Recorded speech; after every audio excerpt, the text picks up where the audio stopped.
Okay then. A company always on the run. A destiny, oh, it's the rising sun.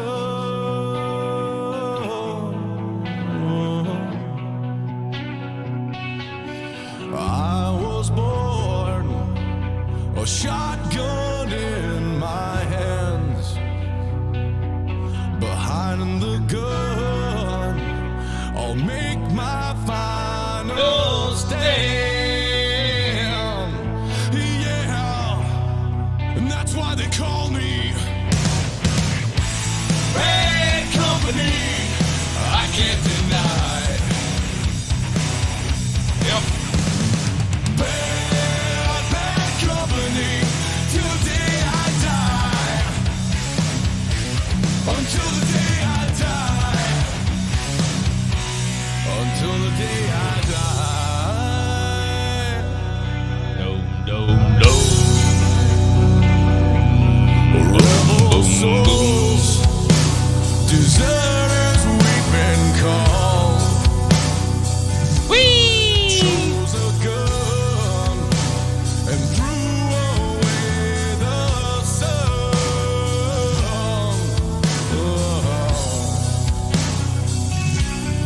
Now these towns, well, they all know our name. The death punch sound is our claim to fame.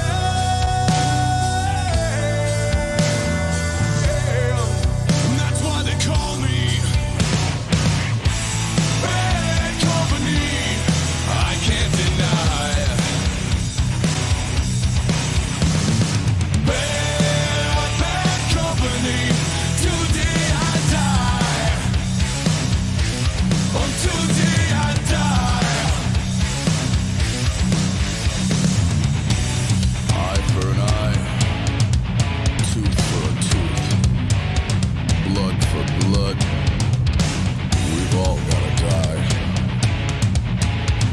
We've all gotta die.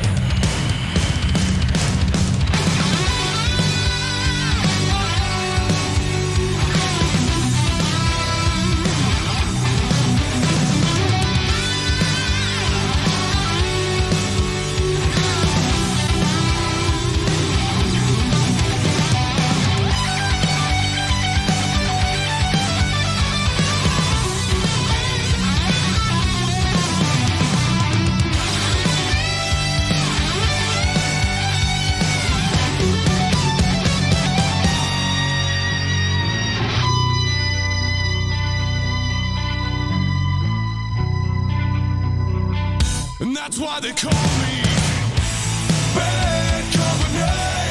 I won't deny. Bad company.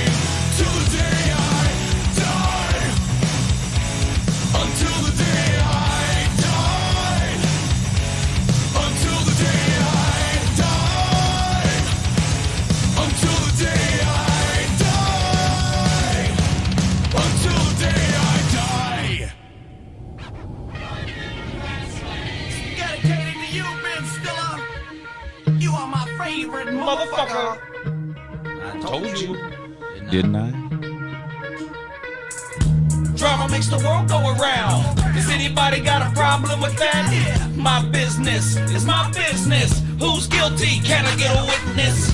First things first, the chocolate starfish is my man Fred Durst. Access Hollywood license to kill a redneck fucker from Jacksonville. Bringing on the dumb stuff funk. A microphone machetes in the back of my trunk. Rockin' so steady with the he says, she says. But don't forget about the starfish navigation system. Don't hate me, I'm just an alien with 37 tons of the millennium. Dum diddy dum, where's it coming from? Mrs. Aguilera, can I get some?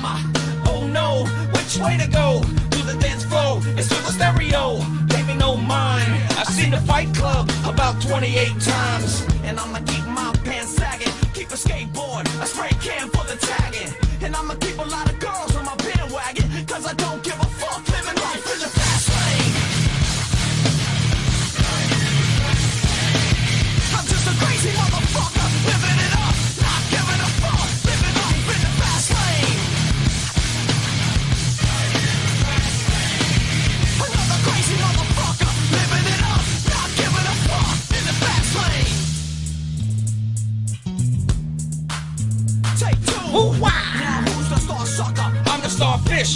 motherfucker. Puff, give the marijuana cig. Oops, I don't even smoke, but I love the way it smells. Here's a toast to the females. Sipping on champagne from a seashell. I pop a lot of it and pop his ass like it's hit with the starfish navigation system. No cheap thrills, baby. Fill the briefcase with $3 bills. I'm just an ordinary run-of-the-mill fella, spitting out hella mic skills. And I'ma keep my pants sagging, keep a skateboard, a spray can for the tagging. And I'ma keep a lot of girls on my bandwagon, cause I don't give a fuck living life in the fast lane. I'm just a crazy motherfucker, living it up, not giving a fuck, living life in the fast lane. Another crazy motherfucker, living it up, not giving a fuck, in the fast lane. Cause it's so easy to ride, and it's so easy to run at night, but it's not easy to be alive, so don't be wasting none of my time.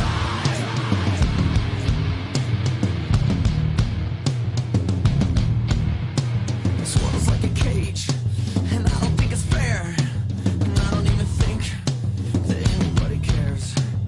It'll lead a hole down inside of me, and it'll leave a scar.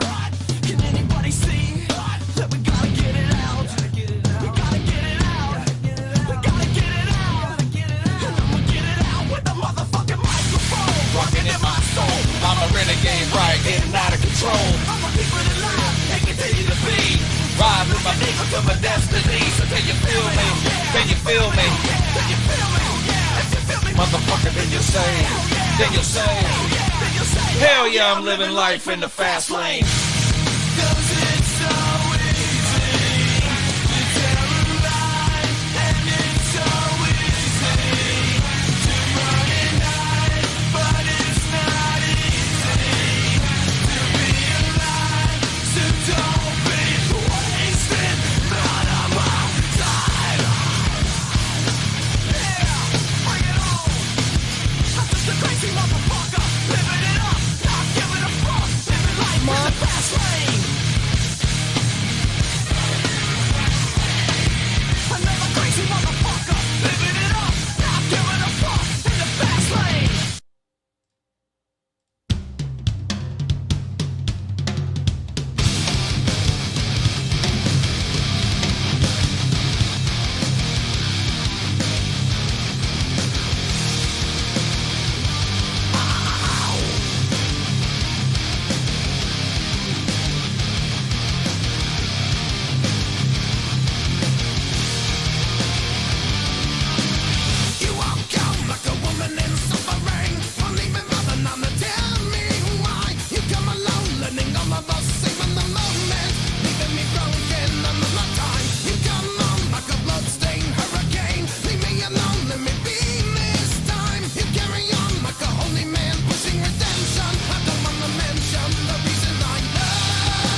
right, one more song and we're going to start the show.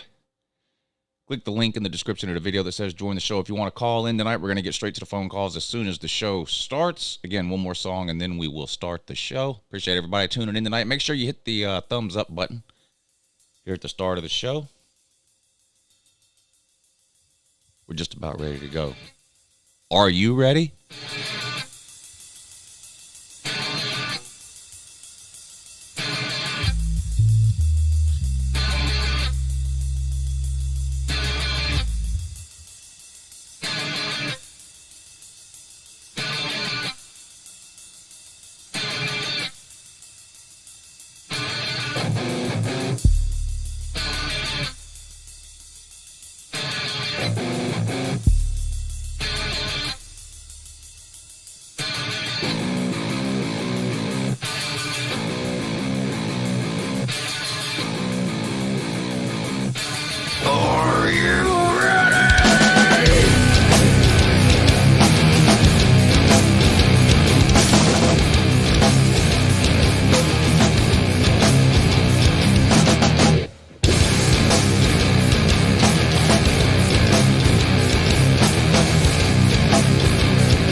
Oh, yeah. Good morning, Matt.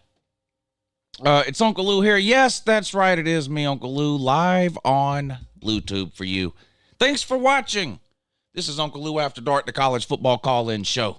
How's everybody doing? We do this a couple of times a week, usually a couple of times a week, year-round. Been doing it once a week for the last few weeks, but generally we do this a couple of times a week, usually on Tuesdays and Thursdays.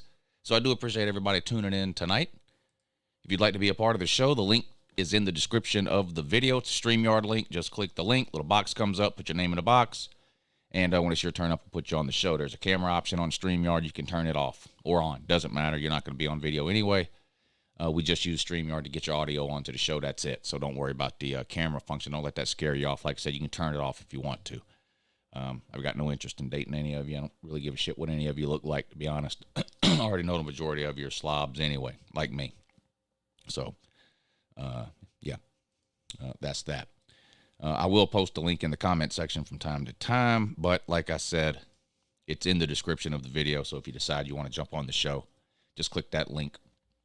We'll talk some college football. I put my top 25 ranking out today, my post-spring edition. I only do 3 top 25 rankings leading up to the season. I do one after National Signing Day. I did that back in February. I do one now after all the spring practices and scrimmages are over. And then I do a final one into July, beginning of August, somewhere in there once we get a few weeks from the season.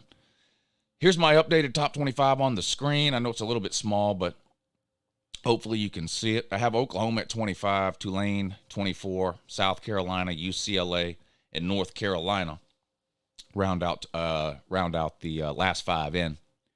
20, I have Wisconsin, 19, Texas Tech, 18, TCU, 17, Oregon State, 16, Utah, 15, Kansas State, 14, Clemson, 13, Texas, 12, Notre Dame, 11, Tennessee, 10, Southern Cal, 9, Washington, 8, Oregon, 7, Florida State, 6, Bama, 5, Penn State, 4, Ohio State, 3, LSU, 2, Michigan, 1, Georgia. There you go.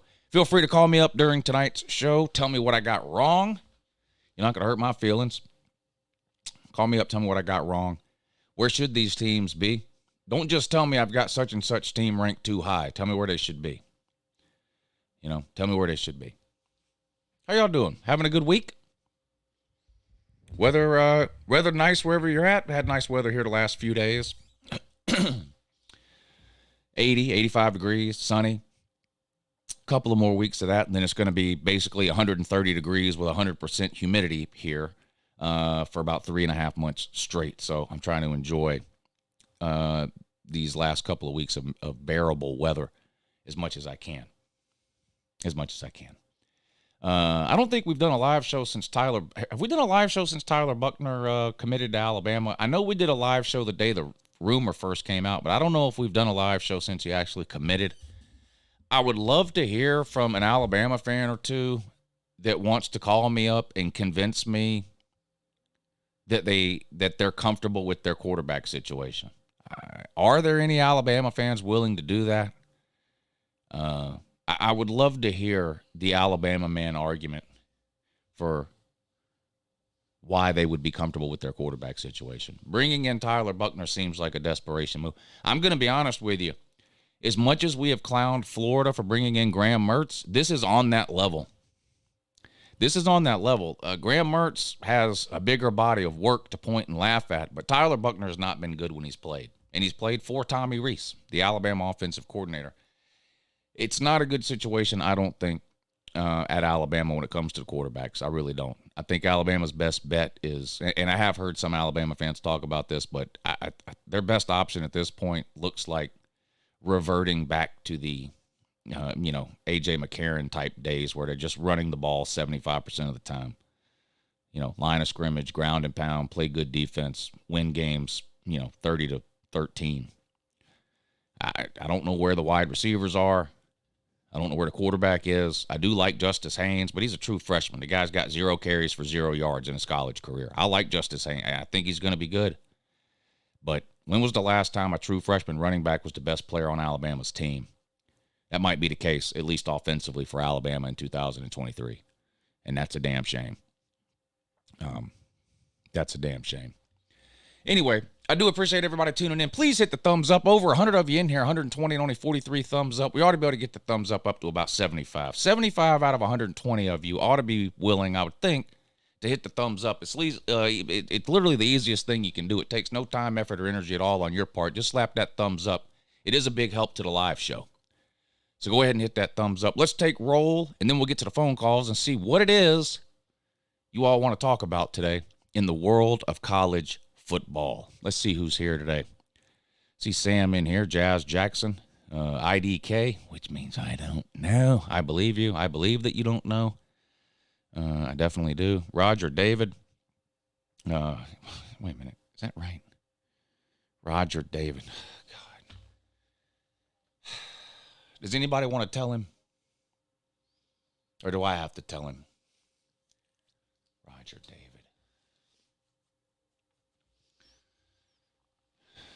I'm sure you're a great guy, buddy. I have no way of knowing, but I don't trust people with two first names. I just don't. I don't trust people with two first names. I'm sorry. Roger David. Most people that have two first names are like serial killers or just, I don't know. I just don't trust people with two first names like that. Roger David. Why is your last name a first name? I don't.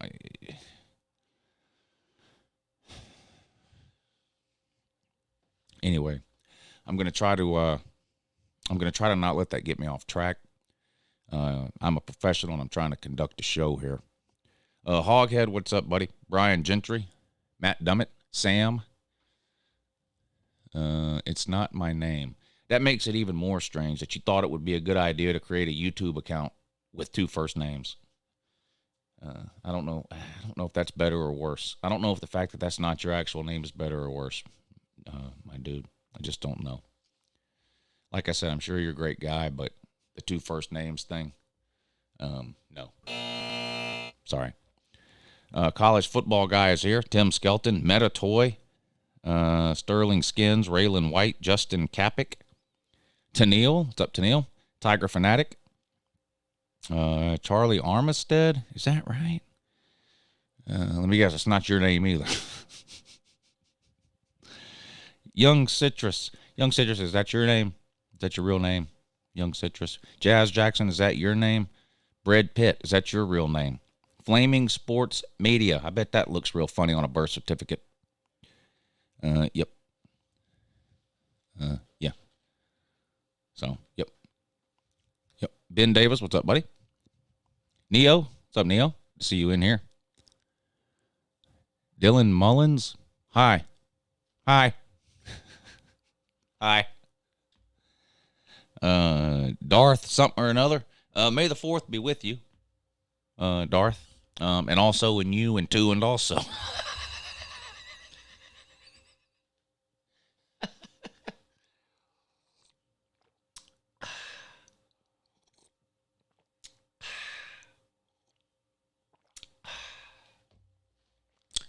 We're having another slob gathering. Have you heard? Anybody want to come hang out with Uncle Lou, Pigskin Pete, Hufferbilly Paul? Who else is coming? Sir UGA, Mayhem Matthew, Battle Angel, Mrs. Pete, Mrs. Hufferbilly Paul. There's a bunch of us. Slob gathering. Also, celebrating Uncle Lou's birthday. Uncle Lou's birthday coming up on May 13th, which is, a week from Saturday? The following week, we have a slob gathering. Cherokee, North Carolina. If you're interested in coming and hanging out with us, we're going to be there Monday through Thursday in Cherokee, North Carolina. If you live near there or if you want to come stay for a couple of days with us, we're going to have a good time. Get in touch with me or Pigskin Pete. Email is probably the best way to do it. My email is crazyunclelou at gmail.com. Pigskin Pete's email, I'm sure, is in the description of his videos. But yeah, we're going to have a good time.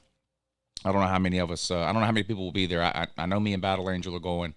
Pete and Mrs. Pete, Hufferbilly Paul, and his significant other, Mrs. Hufferbilly Paul. Mayhem Matthew says he's going. Sir UGA is going. Anyway, come hang out with us May 15th through 18th, Cherokee, North Carolina. We're going to have a good time. Can I sign your shoe? Yeah, sure. Bring the shoe and a pen, buddy. I'd be happy to sign it. I'd be happy to go ahead and sign it for you.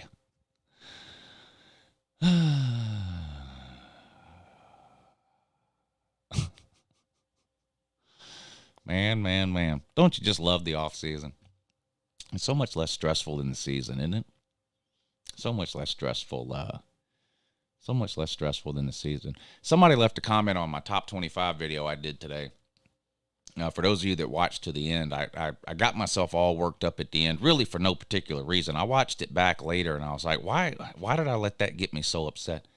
But you know how I get. It doesn't take much, and I get all upset. Anyway, if you saw the video, you know what I'm talking about at the end. Well, anyway, somebody left a comment that said basically, man, it's a good thing George is good, because if based on how mad you got at the end of this video for really no reason, I can't imagine what you would do, if Georgia wasn't any good. I had to go ahead and reply to him and tell him, sir, I've been doing this since 2014. Go back and watch the videos from 2015 and 2016. My blood pressure was through the roof on the regular. I woke up. I woke up with high blood pressure. All of 2015 and 2016. Go back and watch some of those old videos. You want to see Uncle Lou get mad and rage and piss and moan and cry about how terrible George is. You don't have to look very far back to 2015, 2016. See Uncle Lou get mad on a regular basis. No problem. Anyway, like I said, I really appreciate everybody tuning in. Please hit the thumbs up, and let's get to some phone calls and talk some college football. Good morning. You're on with Uncle Lou. Hey, Lou, what's going on, man? Hey, buddy. Hey, Lou, I just want to come on and just, I've seen just to speak on your audience, man. Look, don't ever get discouraged, man. You're doing amazing work. You're phenomenal. You're unbiased. But some of the people in your audience, like you made a comment about your top 25 poll you did earlier today. I saw somebody put on there that you're just a hater and it's nothing full of facts. And I just laughed at them. I think you responded to that. Yeah, I saw that too. I was like, okay, yeah, whatever. I said, he's probably the most unbiased. Even when Georgia sucked, he's probably the guy that will laugh at. Even when Stetson Bennett sucks, we all know it. It makes you laugh. But people, I don't know what it is about people, but they're not college football fans. Those kind of comments are ridiculous. Yeah. It's true. You're straight to the facts. And I'll touch something else, Lou. I know you're doing your YouTube thing and you got to tread water sometimes, but I'm gonna be honest, man. Colorado ain't winning 5 games, bud. I'm sorry. No, I agree with you. They're not. I'm willing to bet anybody in your comment section. I don't even care. Yeah. I'll put $100 to everybody in your comment section to tell you right now, they're not winning 5 games or more. Not at all. It's not happening. And I'm just like you, Lou. Deion Sanders is a great guy. I was a Deion Sanders fan when I was raised. My dad loves Deion Sanders. But it's nothing against Deion Sanders. People don't understand that. He inherited a program that was, as you put, hot doo-doo. Yeah. Yeah. Look, I've said before, I don't know if Deion's going to be a great coach, a terrible coach, or somewhere in between. I don't think anybody knows. But I do know Colorado is not going to be any good in 2023. That I know. You don't have to be some sort of college football savant to figure that out. Colorado's not going to be very good this year. It's not necessarily Deion's fault. We got to wait 2 or 3 years to really judge Deion as a head coach. But Colorado's not going to be any good. Not this year. No, I don't see it. And I like your top 25, Lou. I'll be honest with you. For all those Alabama fans for throwing hate your way, I think you actually gave Alabama some graces. Because to be honest with you right now, I'd put Bama 9th or 10th. Because I'm telling you right now, if Bama or FSU were to square up on each other, you can't really tell me Bama's 100% going to win that football game. I agree with you. And look, Bama fans are enjoying a lot of benefit of the doubt right now by being ranked 6th in most of these polls, because the only reason Alabama is ranked 6th in the majority of these polls is because of the uniform they wear. That's it. If you take Alabama's performance last year and apply it to another team, and then take everything away that Alabama lost and give that other team Alabama's quarterback situation and a group of wide receivers that can't catch the ball, they wouldn't be ranked in the top 10 heading into the season. They wouldn't. And I think it's something to do with, I'm not a Bama hater, but we all respect Nick Saban. It's a Nick Saban thing. Right. At the end of the day, and I think I said this in the video, at the end of the day, they're still going to be the most talented roster in college football top to bottom. Now, that doesn't mean they're going 12-0 or 15-0, but, they're not going 4-8. They're not going 6-6, but there's a lot of fair questions to ask about Alabama heading into 2023, and that's not always the case, but they got a lot of question marks. I mean, and you've been a Georgia fan. I've been one all my life. We've seen these preseason rankings, and Georgia's been asked the same questions about our football team, and they're not even in the top 10. They're like, they got a lot of questions. I see them losing 2 or 3 games, and they have them anywhere from like 17th to 21st. You remember back in 2017, we weren't even ranked. Yeah. And we ended up losing a national title game. It is what it is. But Yeah, I mean, and I have some Bama fans at work. I try to explain that to. They're hating. Like, you guys understand? If it was any other team that did what y'all did the past 2 years, y'all haven't done anything significant since y'all lost the title game against Georgia, and y'all have digressed. I mean, y'all have digressed for the past 2 years. If that would have been any other team, for example, Lou, look at Clemson. Look where they're at. Look what they're perceived, right? I'm not saying Bama's as bad as Clemson by far, but it's a similar situation. Clemson was in its prime, winning national titles, always a contender, and now they're missing playoffs. Bama's looking awkwardly similar, if you ask me. Yeah. There was another Bama fan in the comment section of the video today that was still going on and on about how they should have been in the 14 playoff last year. Like, they just can't get nuts. it through their thick, delusional, entitled head. Like, they just think they should be gift wrapped a playoff berth every year, no matter what. Well, sorry, So you went 10-2, you to lost to this Tennessee and LSU. The best team you beat was a 7-5 Mississippi State team. Sorry, that's your best win of the year against 7-5 Mississippi State. You beat nobody.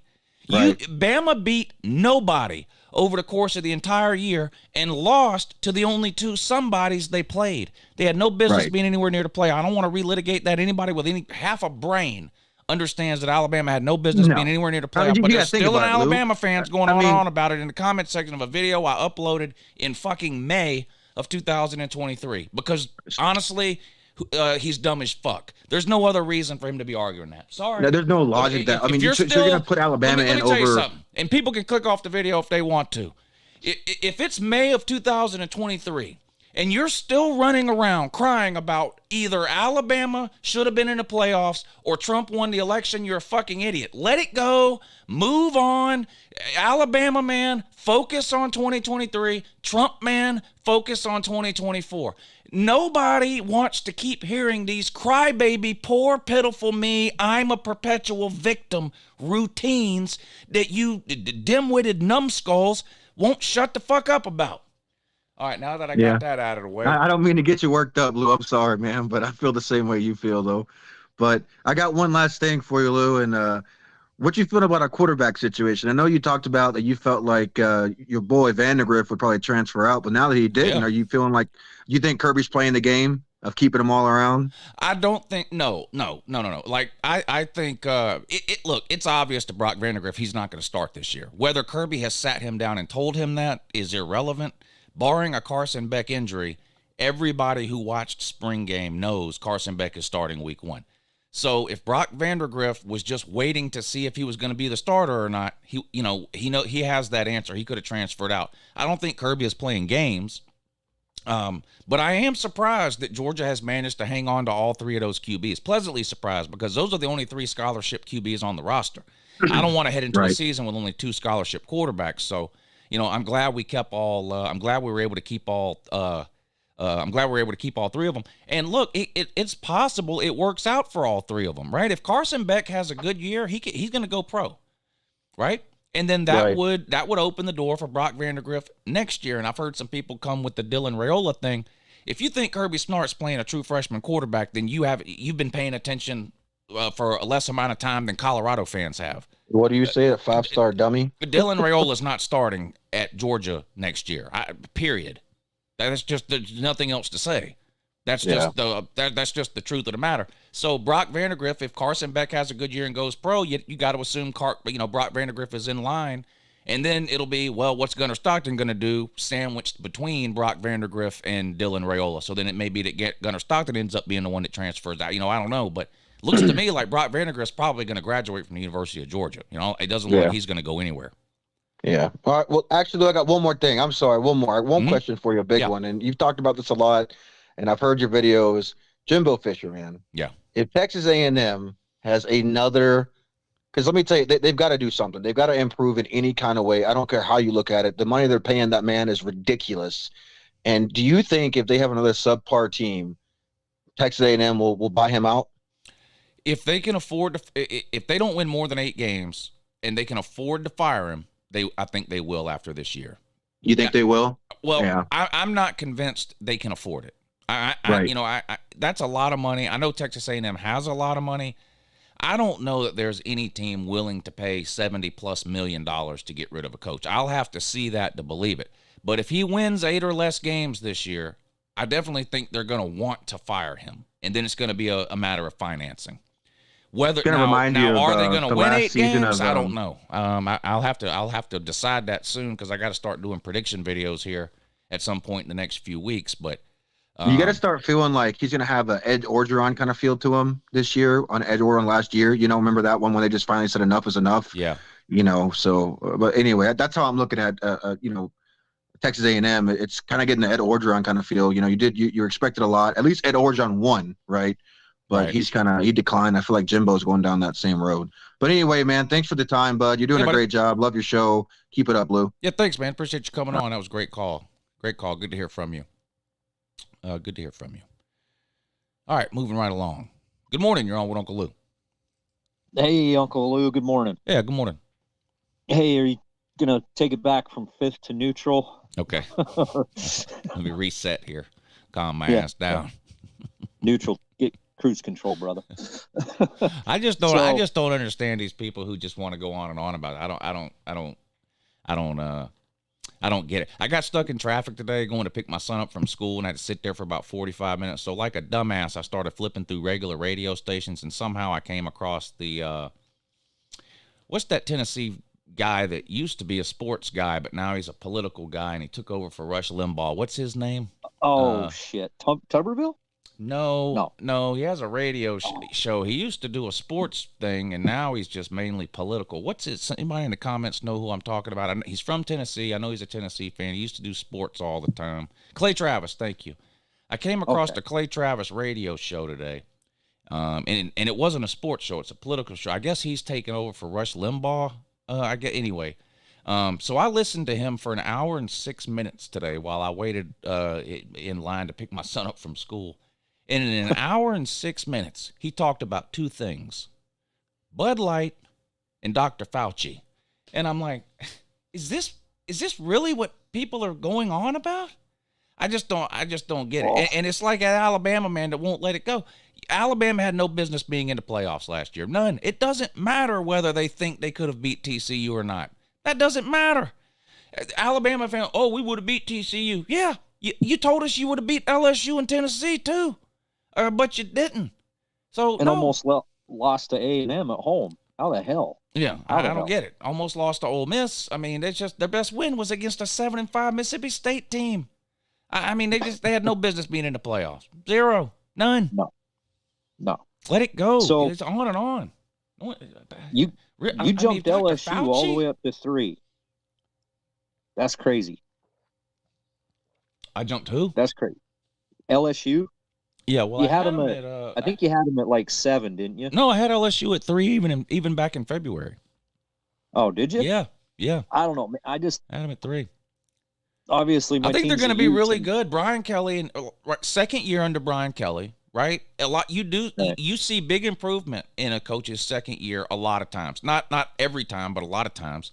You see improvement. So, and as far as like all the players that are there, this will be their second full year, like going through the offseason with Brian. Last year was a lot of a learning experience for those players. Brand new head coach does things differently than the previous administration did. Big learning curve.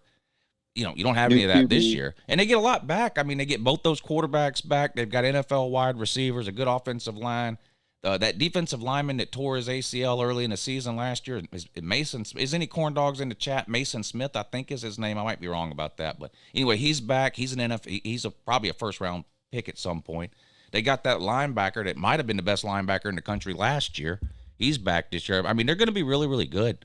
Will they beat Bama and Ole Miss and Mississippi State and Texas A&M and all that and run the table and go 12-0? I don't know that anybody in the West is going 12-0, but I think it makes just as much sense to have them the highest ranked SEC West team as it does anybody else.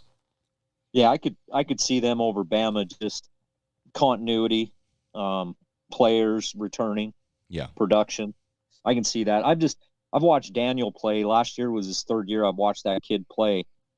If he's got if it's not his own defense, if he's got to beat a guy with a tight throw, he has trouble with man-to-man coverage. That's the thing. He's got to get better there. And I think I mentioned that in the video today, but if he improves his passing ability a little bit, and here's the other thing Georgia fans need to remember, and I have to constantly remind myself about this because he looked like complete trash against Georgia in the SEC title game in the first half.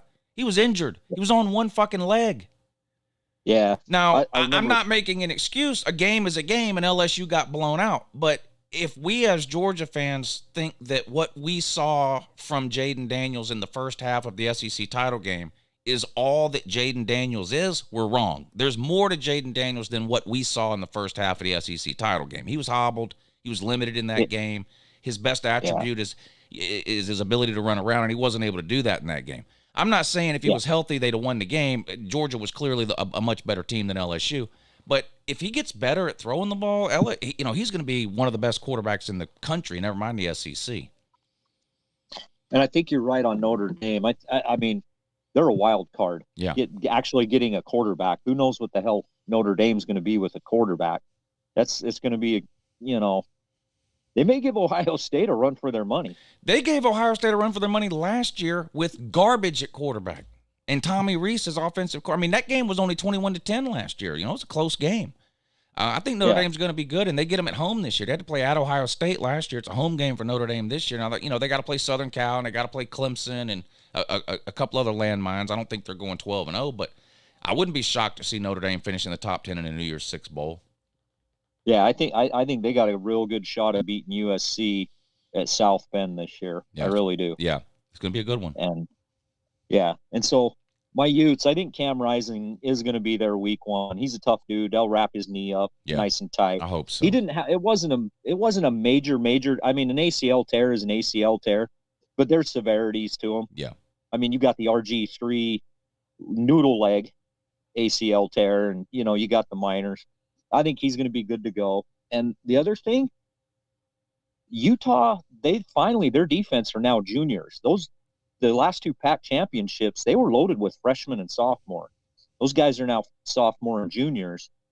And we're not knowing how many's going to declare for the draft. Obviously, it's going to depend on how they do this year and, competition across all the conferences. But I think they're projected right now to have seven or 8 guys that are pretty much going to make the draft this year if they come out. Yeah. So that's a pretty good team. So I don't know. I'm looking forward to them. I can't argue a lot. I could see by the end of the year your predictions being really close to what it is at the end of the year. I can't pick the corn out of that poop. 10, 9, and 8, where I've got Southern Cal, Washington, and Oregon. You can put. Yeah. I could have put those in the opposite order, any order. It's hard for me to distinguish between those 3 things. I think Southern Cal is going to have the best offense. I think Washington's probably going to be maybe the second best offense, but maybe the best overall team of the 3. Oregon could be really, really good with Bo Nix coming back for his 25th year. It's kind of a crapshoot there. And then the scheduling in the Pac-12 is going to have a lot to do with what happens too, because there's no divisions anymore. So, not all of these schedules are equal within the Pac-12. Some teams have to play Southern Cal, Oregon, and Washington. Some teams only play one of those 3. I mean, that kind of thing could matter when we get down to the end of the season and we're trying to figure out who the best 2 teams are for the Pac-12 title game. Yeah. Now, Washington last year, I don't know how they got beat by Arizona State. Yeah. And they got absolutely, they were getting creamed by UCLA. The final score, like there was fourth quarter, Washington was down 20 something points. Yeah. And then if Bo Nix wouldn't have got hurt, I don't think Washington would have beat Oregon, and Washington missed USC and Utah. So, I mean, Washington got lucky last year. We'll see what happens this year. They're talented. They're good. It's great. I hope more people watch the Pac-12 this year, because if you're a college football fan who's not watching the Pac-12, you're missing some really, really good football and some great games every single week. That was probably the best conference to watch last year, was the Pac-12. Yeah, I think at the end of the year, they do truly have 4 at least top 20 teams. Yeah. Where they end up, I don't know, but you could honestly say they truly have at least 4 top 20 Yeah, teams, they finished last season. Somebody left a comment on my video today that said, this idiot's got 6 Pac-12 teams in his top 25. Well, hey, dummy, 6 Pac-12 teams finished last season in the top 25.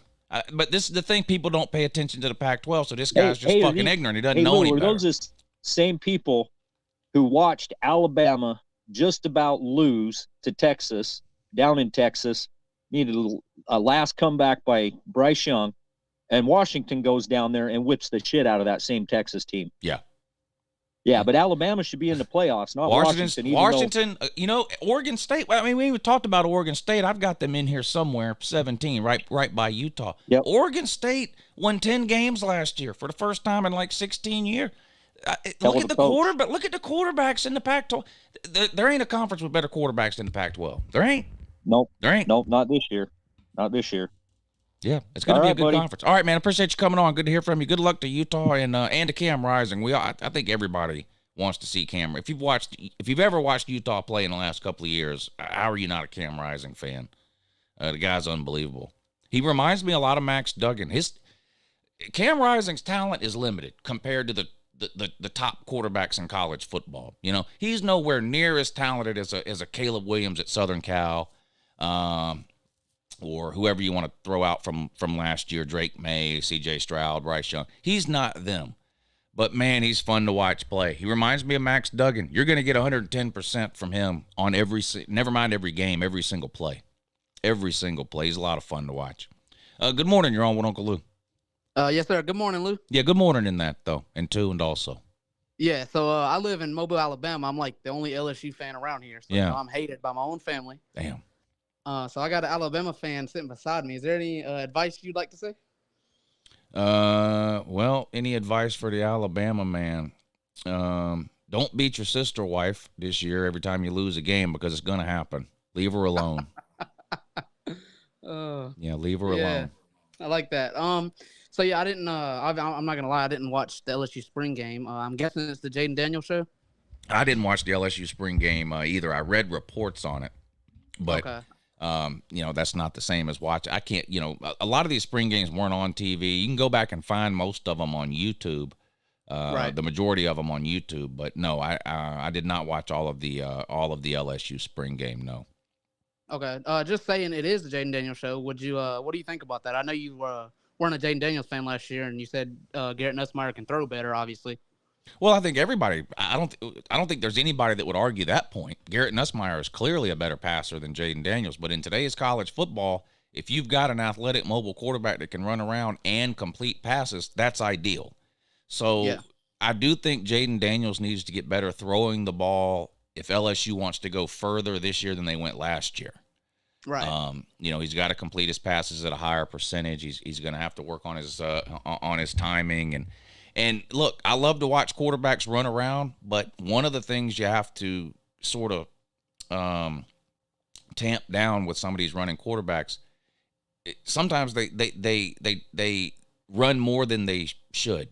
A lot of times you can scramble and make a play out of the pocket, or you can step up into the pocket and wait for a receiver to come open or something like that. But some of these run around quarterbacks, they take off running a little bit too early. I'd actually like to see Jaden Daniels run a little less often. This year than he did last year, maybe stay in the pocket a little longer. And if LSU's offensive line is a little bit better, then, of course, that'll be easier to do. But if he gets better at throwing the ball, LSU is going to be a dangerous team regardless. I mean, they got to the SEC title game last year with last year's Jaden Daniels. If he's better this year than he was last year, then LSU is going to be better as a team this year than they were last year because, you got NFL wide receivers. I already talked about Mason Smith on the defensive line. And what's that linebacker's name? Something Perkins, is that his name? Harold Perkins. Harold Perkins. He's probably the best linebacker in the country. I mean, if you're an offensive coordinator and you're playing LSU, he's the first person you're pointing out in team meetings on Monday is, we have to know where this guy is on every single play because he can rush the passer. He can drop back in coverage. He's good against the run. I mean, he's got no weaknesses. He's fast. He can play sideline to sideline. He would start on any team in the country, period. Georgia's absolutely loaded at linebacker. He would start at Georgia. He's that good. All right. I like to hear that. So I hear the Slob Olympics coming to Florida next year. I'm going to try to make it this year, Lou. Yeah, I hope you can. We're going to have a good time. Slob Olympics next year, Panama City Beach, the first weekend in March. We're going to have a great time. That ain't far from Mobile. I'll try to make it. Yeah. I hope to see you there. All right. Thank you. All right, buddy. Have a good night. Yeah, you too. Thanks for coming on. It's good to hear from you. Shout out again to everybody for tuning in. I really appreciate that. Make sure you hit the thumbs up if you hadn't already. That's a big help. 105 thumbs up. That's pretty good. That's pretty good. let's get to a couple of these super chats here that have come in. I really appreciate those of you who are able to help support the channel with the super chat, doing that too, by the way. I don't talk about it that often because no one cares and no one really wants to hear it, but it's hard in the YouTube streets for a college football creator in the off season. So I appreciate all the help and support you guys give me. The super chat's right below the comment section. If you want to help support the show and the channel, it's a great way to do it. You can attach a note, question, comment, or troll attempt. I'll be happy to read it and respond. There's also a PayPal and a Cash App for those of you that don't mind doing it that way. Just like with the super chat, you can attach a note to the Cash App and the PayPal, and I'll be happy to read them and respond. But thank you all for helping to support the show. Joshua, thank you for the super chat. He says, thoughts on Bama baseball head coach getting fired for shaving points? Yeah. I saw something yesterday or the day before where, I believe it was the state of Ohio, the gaming commission in the state of Ohio had issued a directive to all the casinos in Ohio, all the sports books in Ohio, to take Bama off the board, stop taking bets on Alabama. And so that's obviously a red flag that something might be going on. And then New Jersey did the same thing. And then today, the Alabama baseball coach gets fired. And I guess he has a friend that he was calling and giving certain information to, and then that person was going and placing huge bets against Alabama. That's the key there. Well, first of all, it wouldn't matter. He shouldn't be calling people and telling them things about the game for betting purposes. That's wrong all the way around. But the fact that the head coach, so understand what happened here. The head coach of Alabama was calling a friend of his and telling him, we're playing LSU tomorrow. Bet on LSU. He was telling people he knew to bet against his own team. It doesn't get much worse than that in terms of gambling controversy. We can argue about some of these NFL players who have gotten in trouble for gambling on different things. We can argue on the Pete Rose thing if you want. It doesn't get much worse than a head coach, the guy who is in complete control of who bats, where in the lineup, who plays what position, how long a pitcher stays in the game, when a pitcher comes out, which relief pitcher gets sent in, when they get sent in, when the substitutes get sent in or sent out. It doesn't get any worse than somebody in that position giving gambling advice to his friends to bet against his own team. It doesn't get much worse than that, short of having a basketball player involved in a game shaving points, which hasn't happened since Arizona did it. Was that the late 80s, early 90s, when 3 Arizona basketball players were shaving points? But, yeah, so you had to fire him. He'll never coach again at any level, college or higher. He'll never be hired by another college or any professional baseball team ever again as long as he lives.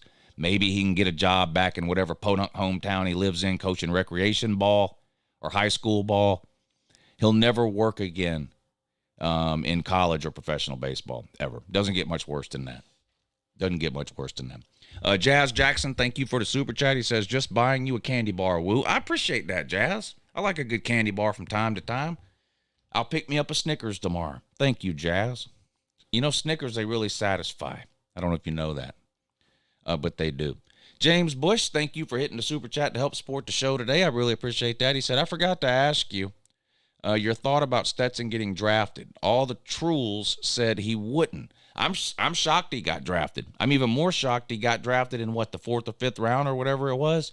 He's not an NFL quarterback. He'll never complete a pass in an NFL game. So, I'm happy for him that he got drafted. I'm happy that he's getting an opportunity. I'm assuming he'll sign some type of contract and get some kind of money. But best case scenario for Stetson Bennett is sort of a Jake Fromm type career where he just kind of bounces around from practice squad to practice squad. That's just kind of how I feel.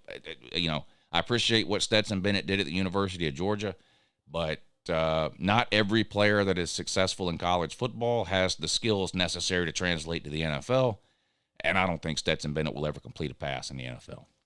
It doesn't change what he did at Georgia, though. I used to use this analogy all the time. I still use it.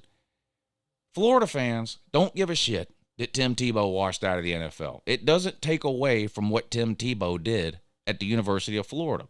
If you Google right now, top 100 college football players of all time, Tim Tebow is going to be in the top 10 of every single list you can find, no matter who puts the list out. So nothing Stetson does or doesn't do in the NFL is going to take away from what he accomplished in college at the University of Georgia. But he's not an NFL quarterback. He's not an NFL quarterback. Larry Pilgrim, thank you for the super chat. He says, go Utes. Thank you for the call earlier, Larry, by the way. Jay Rizzle Drizzle says, hey, Lou, it's been a while. Having another baby in less than a week. Wish me luck. Good luck. And better you than me. I've got 2. That's all I've ever wanted. I've told this story before, too. But basically, my daughter was born first. My son was born a couple of years later. Basically, my son was born. I counted 10 fingers, 10 toes, straight to the nut doctor and made my appointment and got my balls cut off is basically what I did. So I always wanted to. I had to. Got lucky. Both were healthy. And I said, that's it for me. So I can't imagine having to start back over with diapers and, up every 2 hours at night and things like that. If you guys think I'm grumpy now, you think I'm grumpy now? What if I had to get up every hour every night and feed a baby? How do you think the morning shows would go?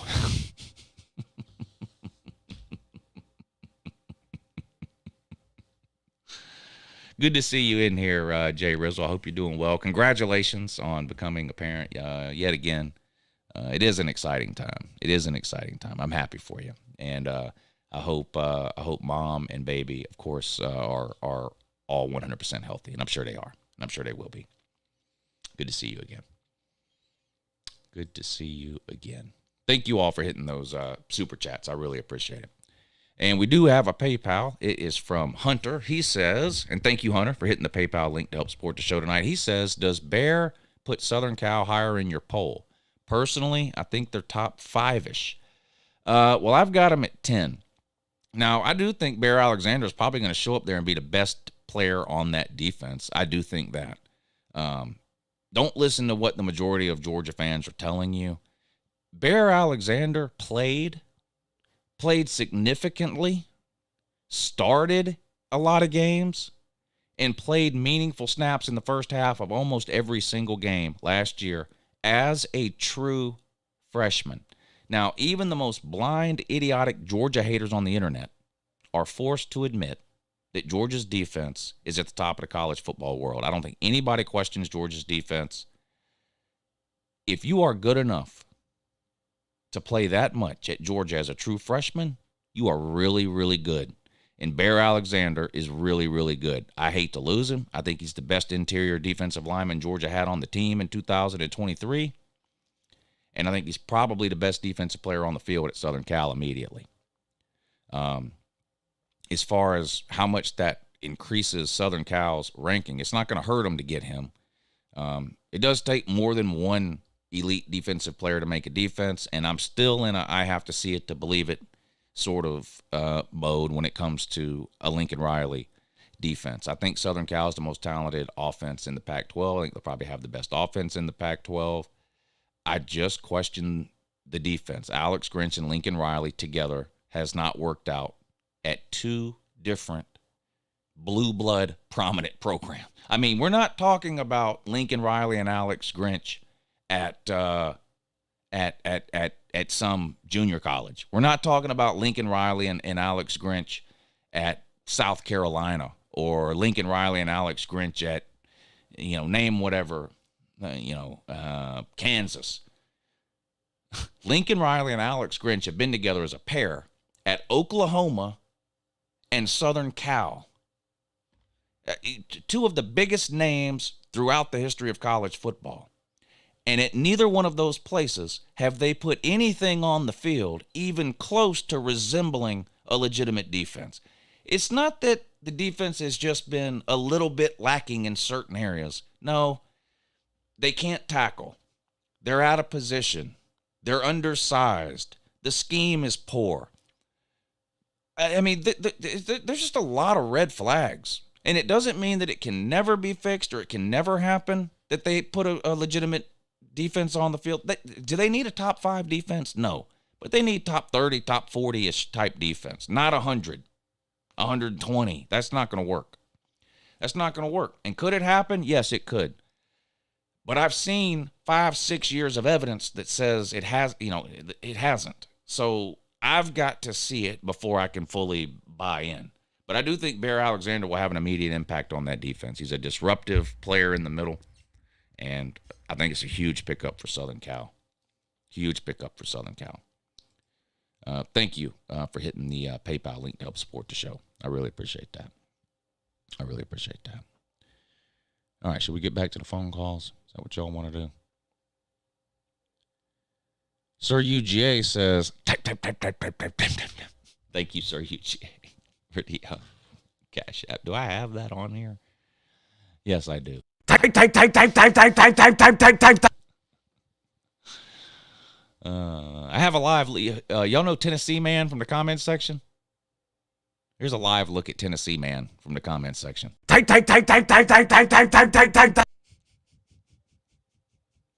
He's probably not in here anymore because it's after 10 o'clock. So, of course, he has school in the morning.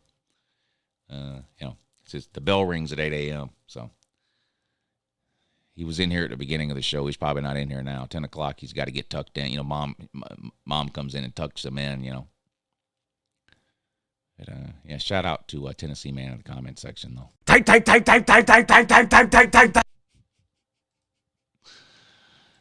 Good morning, you're on with Uncle Lou. I think Alabama should be at least number 11. Oh, wow. Yeah?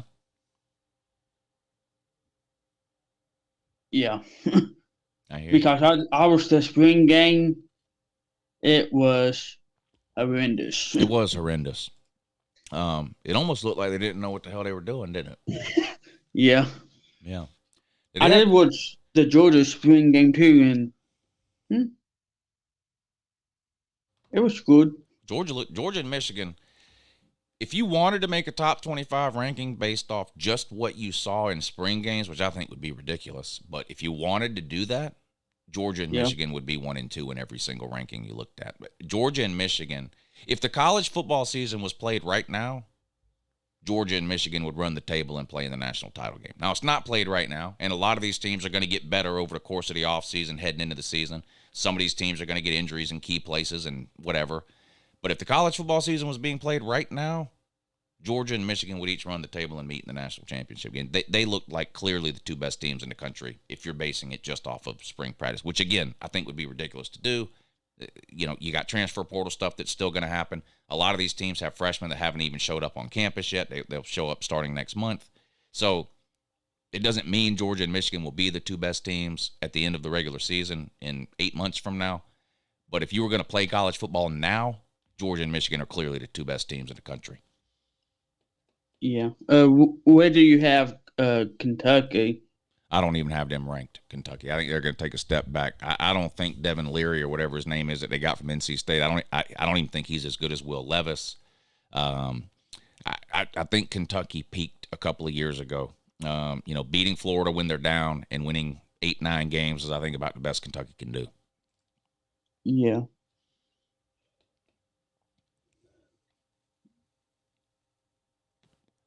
I think that's about it.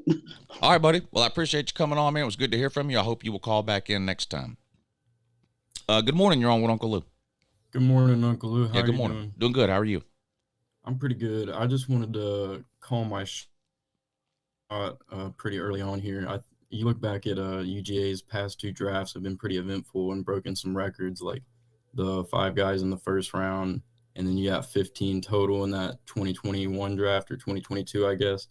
And then we had the most in like a 2-year span. Yeah. I think. Yeah, we did. This past year. And after next year, we'll have the most in a 3-year span. Yeah, and I mean, like, I think it'll be more than that. It'll be like we'll have more than 15 guys drafted this year upcoming. Because if you look on, like, offense, you got, like, Brock Bowers, Cedric Van Pran, Tate Ratledge, Xavier Truss, potentially Carson Beck, Lai McConkey, Dominic Lovett, Arian Smith, Marcus Rosemy-Jacksaint, and then Kendall Milton, Dejan Edwards. And that's not to say like all of them get drafted, but that's just 11 right there. And, you know, Kirby's going to give you 4 or 5 on the defense every year. So I think we have at least like 16, 17 guys drafted this year. So yeah, I mean, on the defense, you know, you're going to lose Javon Bullard. You're going to lose Kamari Lassiter. You're going to lose probably Pop Johnson and Smile Munden. Yep. Let's see. Michael Williams and Malachi Starks are true sophomores this year, so they'll be back next year. There's several guys on the defensive line that have been kind of stuck behind Jordan Davis and Jalen Carter that are juniors and seniors, like your Zion Logues, Warren Brinson, people like that. Stackhouse, that if they have a good year, could find themselves draft worthy. Yeah, it's possible that Georgia ends up with more than 15 drafted next year. You're right. Because if you go back and look at the draft that we had 15, how many of those were on, you know, the overwhelming majority of those were defensive players. Yeah. And you could have a lot of offensive players drafted off of this year's Georgia team. You're right. Oh yeah. I mean, I think the offense is going to outshine the defense this year. Like, and that's, I mean, surprising to say, because like Kirby, he's always going to have that top 3 defense every year. But like, I really just think these receivers this year are just going to be so much more dynamic than, I mean, like Ladd McConkey, Dominic Lovett, Arian Smith. I think it's going to be way too much. And then you just have Brock Bowers too. Yeah. And if you're like assuming getting to the playoffs or assuming a three-peat, that puts all these guys on display so long.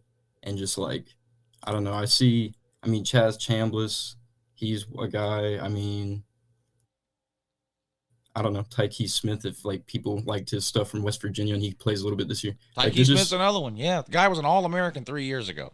Exactly. At West Virginia. Hasn't been able to get on the field at Georgia, but this is his year. You're right. Yeah. And then, what year is Amarius Mims? Is he going to be a sophomore or junior this year? Amarius Mims, I believe he's a junior this year.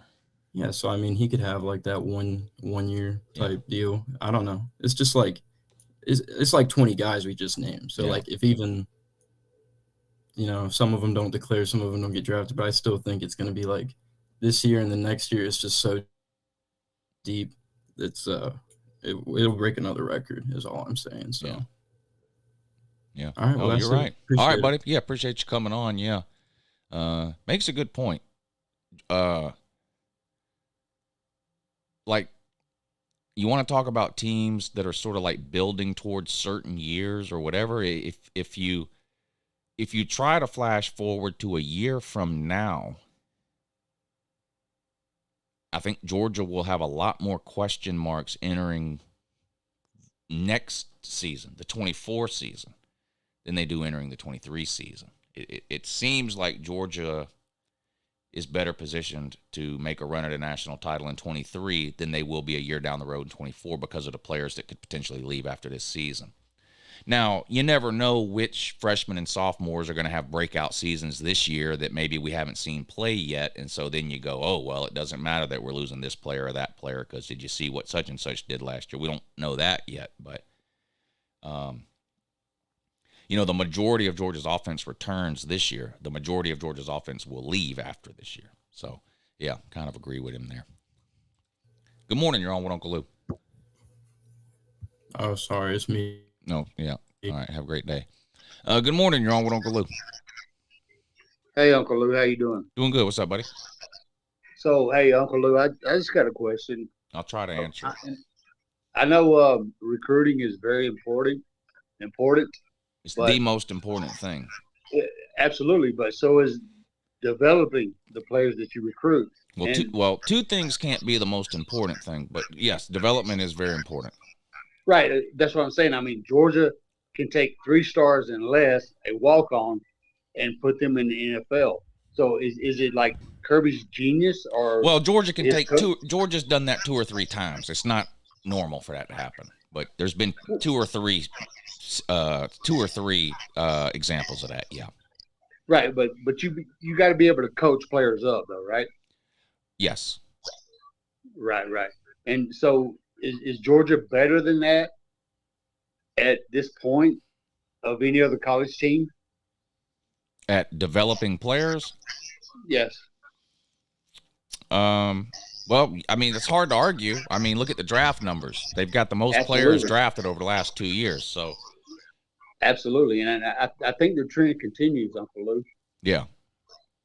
I mean, Georgia is a beast, man. I mean, I'm a Georgia fan. I live in Colorado, but bro, man, Georgia is the shit, man. I mean, it is what it is, man. I mean, every other fan base can talk about this and that, or whatever, but Georgia is the standard right now, man. I mean, it's the standard. Yeah, there's no arguing that. I mean, if you win back-to-back national titles, you're the best program in the country. Period. There's no debate. Absolutely, Uncle Lou, you're the best, man. Thank you for taking my call. Yeah, buddy. I'm glad you came on, and I hope to talk to you again. Next time. Hoverbilly Paul, what's up, buddy? He says playoff committee got it wrong, Lou. Oh my God. Sir, all day yesterday, you argued in favor of the playoff committee. All day. You don't want any automatic bids. Automatic bids is going to ruin college football. Well, without automatic bids, what are you left with? A playoff committee. I heard you say yesterday that the playoff committee got it right. Now you're in the chat saying they got it wrong. So I see you in the back room. I'm going to put you on in a minute, but I'm going to give you 30 seconds or so to get your story straight. Mark Salyers, thank you for hitting the super chat. Very generous of you, sir. I really do appreciate that. He says, who are your top 5 UGA players that you have seen play? In person, that's a great question. The best Georgia player I have ever seen in person, regardless of position, Todd Gurley. The guy's unbelievable. Might be the most talented offensive player Georgia's ever had. A.J. Green is a close second, and I saw him play too. A.J. Green, Todd Gurley. You know who else I really liked? Leonard Floyd at outside linebacker. Leonard Floyd is everything Lorenzo Carter hoped he could be and never lived up to. Leonard Floyd, Todd Gurley, Aaron Murray, A.J. Green. Noshawn Moreno doesn't get the credit he deserves as a Georgia running back because Mark Richt screwed the pooch and redshirted him as a freshman for no good goddamn reason. So we only got 2 years of Noshawn Moreno. Extrapolate Noshawn Moreno's out over production out over 3 years instead of 2, and he's at the top of a lot of Georgia lists. He was amazing. David Pollock was unbelievable. I saw him play in the early 2000s. I did not see I didn't see Champ Bailey or Hines Ward play in person. I didn't see Bobo or Eric Zier play in person. I'm trying to think that I saw best players I saw in person. Boss Bailey, probably one of the best college players I saw play in person. That's a great question. I don't know if I can limit it to 5 or put it in any type of order, 5 to 1, other than to say that Todd Gurley would be number 1. Todd Gurley is the best football player I have ever seen in a Georgia uniform, period. To me, there's no debate. I don't even have to think about it. It's hard for me to include current players when I talk about all-time greats. Brock Bowers, for example. A couple of years from now, I'm sure it'll be really easy for me to look back and say Brock Bowers is one of the best football players Georgia's ever had. But I don't like to include current players in best of all time discussions because recency bias is hard to push down. It's hard not to think what you're seeing right now is better than what you saw yesterday. You see this all the time, right? LeBron's better than Michael Jordan. No, he's not. Just because you saw LeBron James do something yesterday doesn't mean he's better than something that happened 30 years ago, okay? Michael Jordan is better than LeBron James. It's just a fact. That's just a fact. So I try not to include current, but clearly Brock Bowers is going to be on lists like this at some point in the near future, right? If you ask me this 2 years from now, I'm sure Brock Bowers will be one of the first names I mention. I'm sure of it. I just try not to include current players, so I don't want to, leave him out, because that's an obvious one that people will say. What about Brock Bowers? Yeah, Brock Bowers is probably going to go down as one of the best football players to ever put on a Georgia helmet. That's almost a given at this point. Almost a given. Thank you. That's a great question. Great question, Mark. Thank you. What's your excuse? I'm talking about the playoff committee who said the auto bids are good. That's the one I use the term playoff committee, but I think they made that determination. That's when I said they got it wrong. But anyway, that wasn't like I'm saying the playoff committee gets it right all the time. They just get it right most of the time. But in this case, they got it wrong. Gotcha. All right. So you think Gurley's better than Walker? No, he asked me that I've seen play. Oh, that you saw. Okay. Yeah. I mean, I was alive. Well, I was alive when he played, but I was born in 1978. Herschel played in 80, 81, and 82. Yeah. So, like, I've seen Herschel on YouTube and ESPN Classic. So I don't really include. I think Herschel's the best football player Georgia's ever had. Yeah. But in terms of players I've seen, you're talking about the last 25 years, really. Yeah. Okay. That I've seen young. In person. Thank God you're young. That's all Hey, did you see this Sports Illustrated article with the SEC quarterback ranking bullshit? No, but you know what? It's hard to rank the SEC quarterbacks this year because there's no returning quarterbacks. I know, but sometimes ridiculousness just throws all their credibility. What they have? KJ Jefferson is number 1. Okay.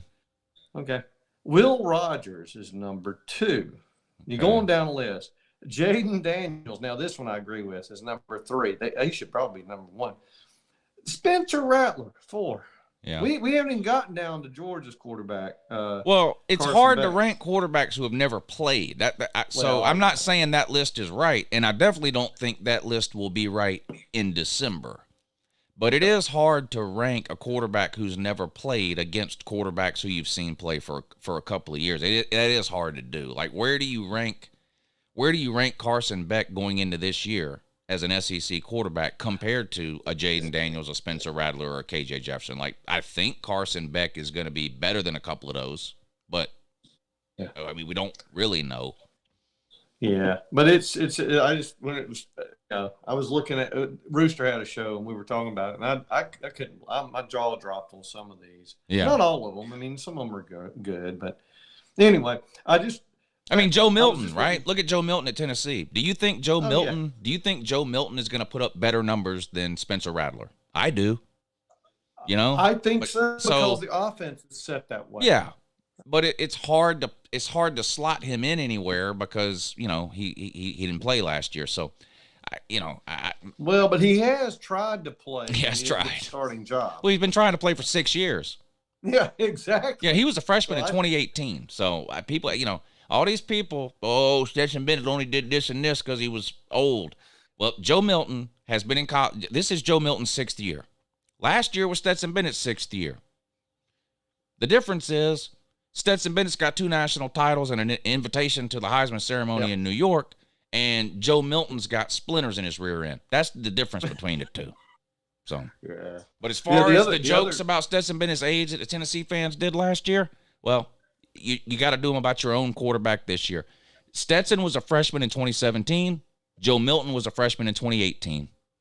So this is his 6th year. Last year was Stetson's 6th year. So I'm guessing that means Tennessee's going to win a national title, go 15-0, and Joe Milton will be in New York for a Heisman ceremony, right?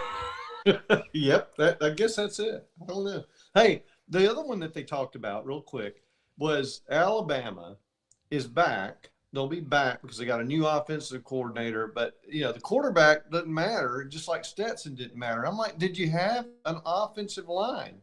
Do you have the players around them? How's Alabama fans so delusional? That's the part I don't get. Yeah, they got some serious questions and holes on that team. I mean, I mentioned at the beginning of the show, the majority of polls have Alabama ranked 6. I also have them 6. But the only argument for having Alabama anywhere in the top 6 is the uniform they wear and Nick Saban. That's it. if you look at what they did last year, what they lost, who's coming back, how they looked during the spring, the fact that they've now brought Tyler Buckner, there's no legitimate reason to have them in the top 6. It's benefit of the doubt. So Bama fans should be happy because this ranking, having Alabama at 6, is a reflection of the last 15 years. That's it's a blessing. Yeah. Yeah. But anyway, I get Tennessee's overranked, and so is Florida State to some extent. Not in your poll necessarily. I think you're about right, about 6 or 7. But when people put them at 3, Florida State, when they put them at 3, they smoking crack cocaine. There is no way. Not above Penn State. No. I mean, I don't know how they did that. But anyway, but we'll continue the discussion on the playoff committee nonsense. My only, and you'll get this, the only argument I'm having is in the future, not now. I feel like that the conferences that they're going to give auto bids to are going to be weaklings, and they're going to get in with nothing. Yeah. On an auto bid, and that's my only argument. Well, really. I hear what you're saying, but they're trying to appease both sides of the argument. That's what they're trying. That's what they're trying to do. And I've even heard you say, I think you don't think it matters where teams get ranked in the playoffs or whatever. The best team's still going to win. So the end result will be the same according to a lot of people. So they're trying to appease both sides of the fence, like you said. You got a lot of people who don't like the playoff committee. SEC bias or whatever the case. So by having 6 auto bids, 4 of which get a bye, that takes all subjectivity out of it. It's all gone. If you win your conference and you're one of the top 6 conference winners, you're getting in the playoffs somewhere. So that satisfies the people that just hate the playoff committee. The other group of people who think it should just be some random idiot on a corner who at the end of the year goes, well, I think the best 4 teams is these 4 teams right here to just put them in. Well, then you still got the playoff committee for that. So, but I guess the place I'm coming down on is the teams that get left out that really should have been in there should be pissed about it. Well, that's all. In a 12-team playoff, who is it you think is going to get left out that should have been? Like, it's going to be hard to make an argument that a 8-4 team that's ranked 13th in the country should have been in, isn't it? No. I wouldn't. No, I'm not saying that. I'm saying I think that they're going to be slots taken up by 8-3, or not 8-3, 9-3 teams that certainly aren't as good as some people that are 3-loss teams in heavier conferences or stronger conferences. That's all I'm going to say. They won't be a lot. I mean, it'll be 2 or 3, one here, one there. But the fact is, it shouldn't even happen. Period. Well, let's look at so last year. Well, can you think of any team who would have been left? Let's talk about who would have been in last year for sure that I think we can agree on. Georgia would have been in. Alabama would have been in. Tennessee would have been in. LSU would have been in. Are there any other SEC teams that you think deserve a play? Forget about automatic bids or anything else. Other than those 4 SEC teams, are there any SEC teams that you think last year would have deserved to be in a 12-team playoff? No. All right, and they all would have got in. Big Ten, Michigan and Ohio State would have been in. Agreed? I mean, they got in anyway, so of course they would have been in. The third best team was Penn State. Yep. Should they have been in the 12-team playoff last year? Yeah, I think so. All right. I actually do. Clemson would have been in. And that's it. Yeah, from the I ACC. mean, I don't think. Anyway, I think it's crazy that some of these teams are in there, but I think they're better than some other ones that are going to get in with an auto bid in the future. That's all. So, yeah, but you're right. I mean, I get your point. It's not like I don't see what you're saying. I'm just saying that it's going to change. The dynamics are getting different every year now, and there's going to be teams that are going to get in that played nothing. And they're going to get in. Like you said, they're just appeasing them. So, oh well. I mean, that's the world we live in, you know. Participation trophy. But you're a Clemson fan. Yeah. Okay. So all those years that Clemson got in, and you had a lot of people saying, "Well, of course Clemson got in. They didn't play anybody." What was your feelings about that? Well, we beat people and won the Natty, so here you go. But But you don't want other teams to even get that chance who you perceive to have not played anybody. We had to go either undefeated or have one loss and win the conference. We didn't get in with more than one loss. Well, no one ever got in with more than one loss, did they? Well, that's going to happen now. Well, it's got to happen because you're going to have 12 teams. Yeah, it has to happen. Yeah, there's never been 12 one-loss teams at the end of the year. Yeah. But the point being is, I'm concerned about the quality of the teams that have more than one loss, whether it be 2 or 3. They're going to get in. Well, I'm saying there's not 12 one-loss teams, so the good 2 and 3 loss teams are going to get in. Well, I don't know that it's true. The good ones aren't necessarily the ones that are going to get in. Some of the good ones will, but some of the not good ones will as well. All right. And that's the point. Here's the final playoff ranking. The final playoff ranking comes out the Sunday after conference championship games, okay? Mm-hmm.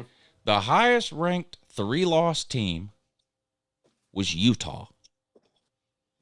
In a 12-team playoff, do you think last year's Utah deserved to be in? They won the Pac-12. They beat Southern Cal.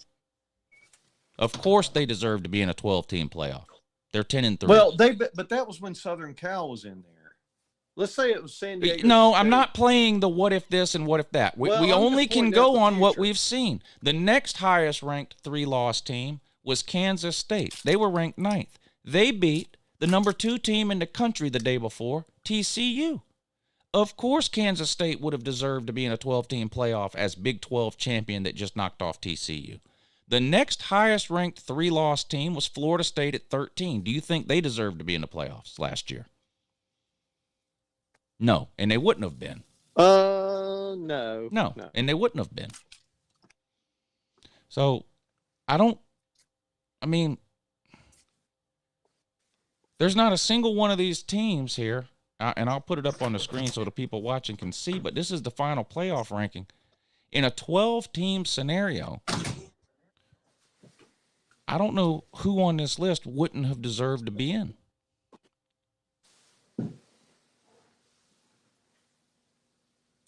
Well, from last year's perspective, I agree with you. Because the conferences were playing each other. Utah was playing Southern Cal and all that stuff. I'm saying going forward, they won't be doing that, and you'll get people losing to San Diego State. Sir, Southern Cal has been in the toilet for 15 years. Yeah, but it's still been a pretty big recruiting bed. I mean, they've got what about Oregon? Recruits. Oregon recruits in the top 10 every single year. They have 50,000 people at their spring game. They finish in the top 15 every year. Yeah, Oregon's serious. Yeah. Washington. I mean, all of these teams are top 15 teams right now with Southern Cal in the Pac-12.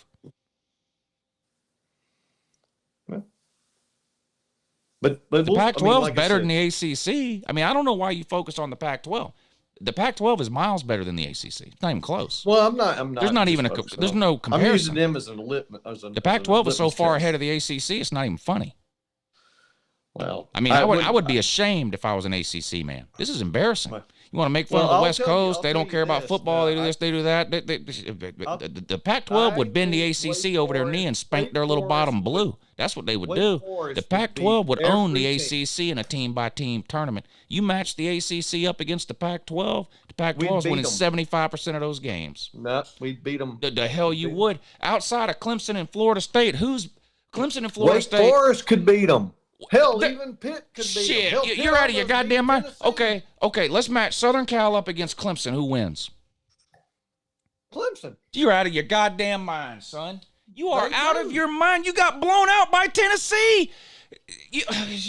Okay, so that's 1 verse 1. Let's go 2 verse 2. Let's go 2 verse 2. Who in the Pac-12 can Florida State beat?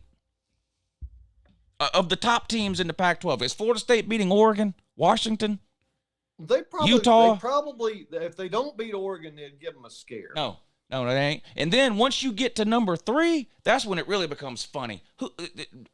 Throw a dart at a board. Florida State just beat LSU. Throw a dart at a board and tell me the third best team in the ACC. Who are they beating in the Pac-12?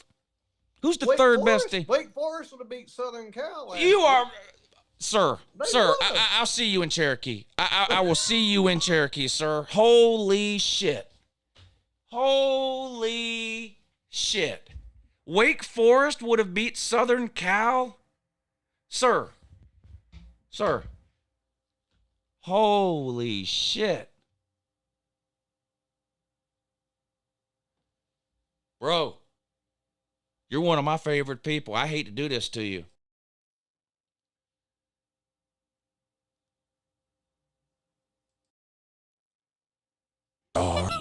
You got me at a loss for words. 5-star dummy. Holy shit. Sir, the Pac-12 was so much better than the ACC last year, a blind man can see it. Clemson and Southern Cal, those were probably the two best teams in each conference. That would be a good game. I'll give you that. It's possible Clemson wins. I would pick Southern Cal, but that would at least be a good game. 2 versus 2. I would take Oregon, Washington, or Utah, either one, against the second best ACC team. And then once you get to the third best ACC team, forget it. They're losing every other game. They're losing every other game to the Pac-12 after that. Wow. Holy moly. Holy moly.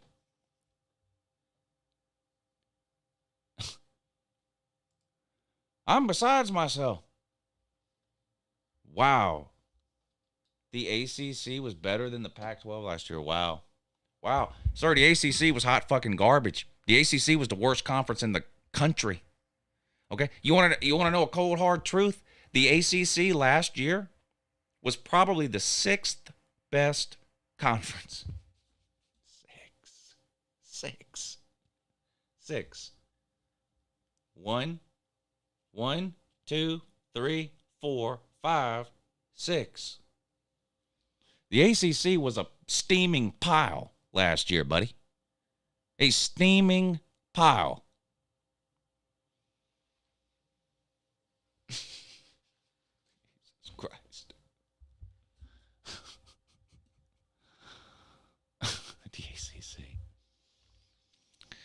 The ACC was a steaming pile, my dude. I'm sorry. The ACC was horrible. Absolutely horrible. NC State embarrassed themselves. North Carolina, worse defense than Southern Cal. That's saying something. Wake Forest is what you're using to prop up the ACC. Think about what you're saying. My God.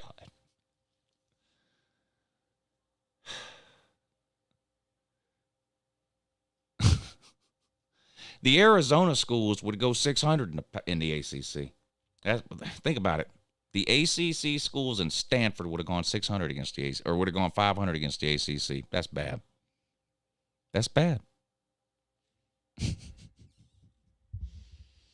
Jazz Jackson, thank you for the super chat. He says Roquan, Jalen, Chubb, Swift, Bowers in person. Yeah, those are 5 good ones there. Travis Turnbow, thank you for the super chat. He says Jordan Davis or Jalen Carter. I'm going to say Jordan Davis, but I will admit it's a cult of personality thing for me. Jordan Davis is bigger than life.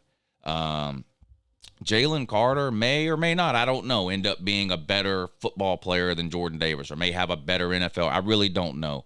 But Jordan Davis is a first round NFL talent, future Pro Bowler, already Super Bowl champion, who is also like the most likable person. It's like if Hot Rod would have been a first round draft pick. It's like if Rodrigo Blankenship was drafted in the top 10. Like he's a fan favorite. He's bigger than life.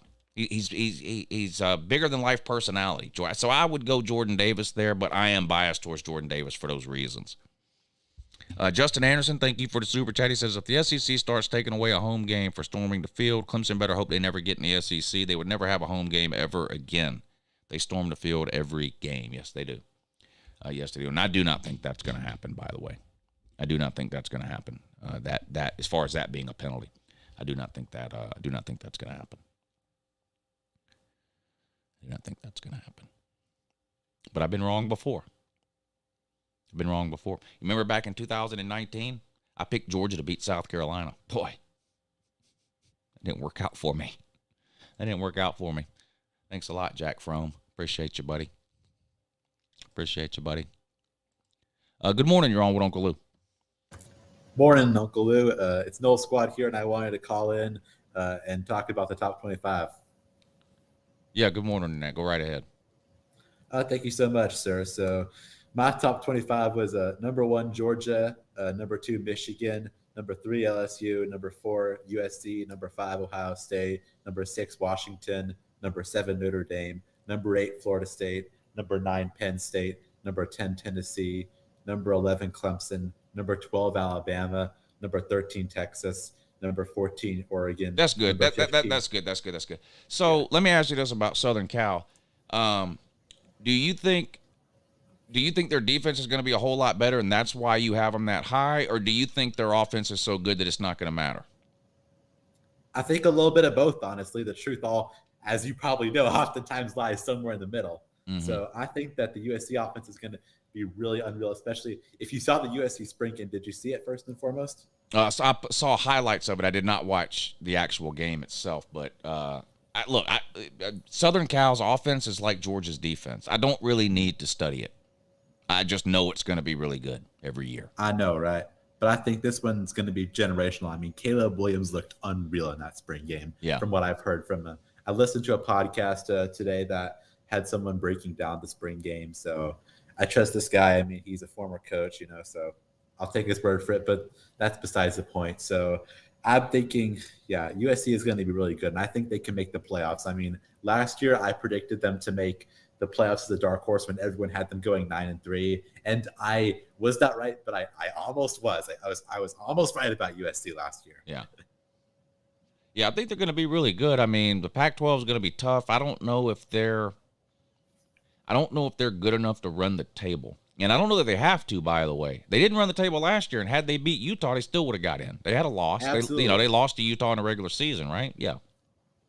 And let's not pretend that the college football playoff doesn't play politics in terms of brands. I mean, USC is a huge brand. I mean, at 11-1 or 12-1, USC would absolutely get into the playoffs. Well, I don't think Southern Cal is going to get in if they don't deserve it. I also agree that the playoff committee, college football as a whole, and the TV networks would absolutely love it if a West Coast team would become good enough to make the playoff. That it would just be great in a lot of different ways. Absolutely. Yeah.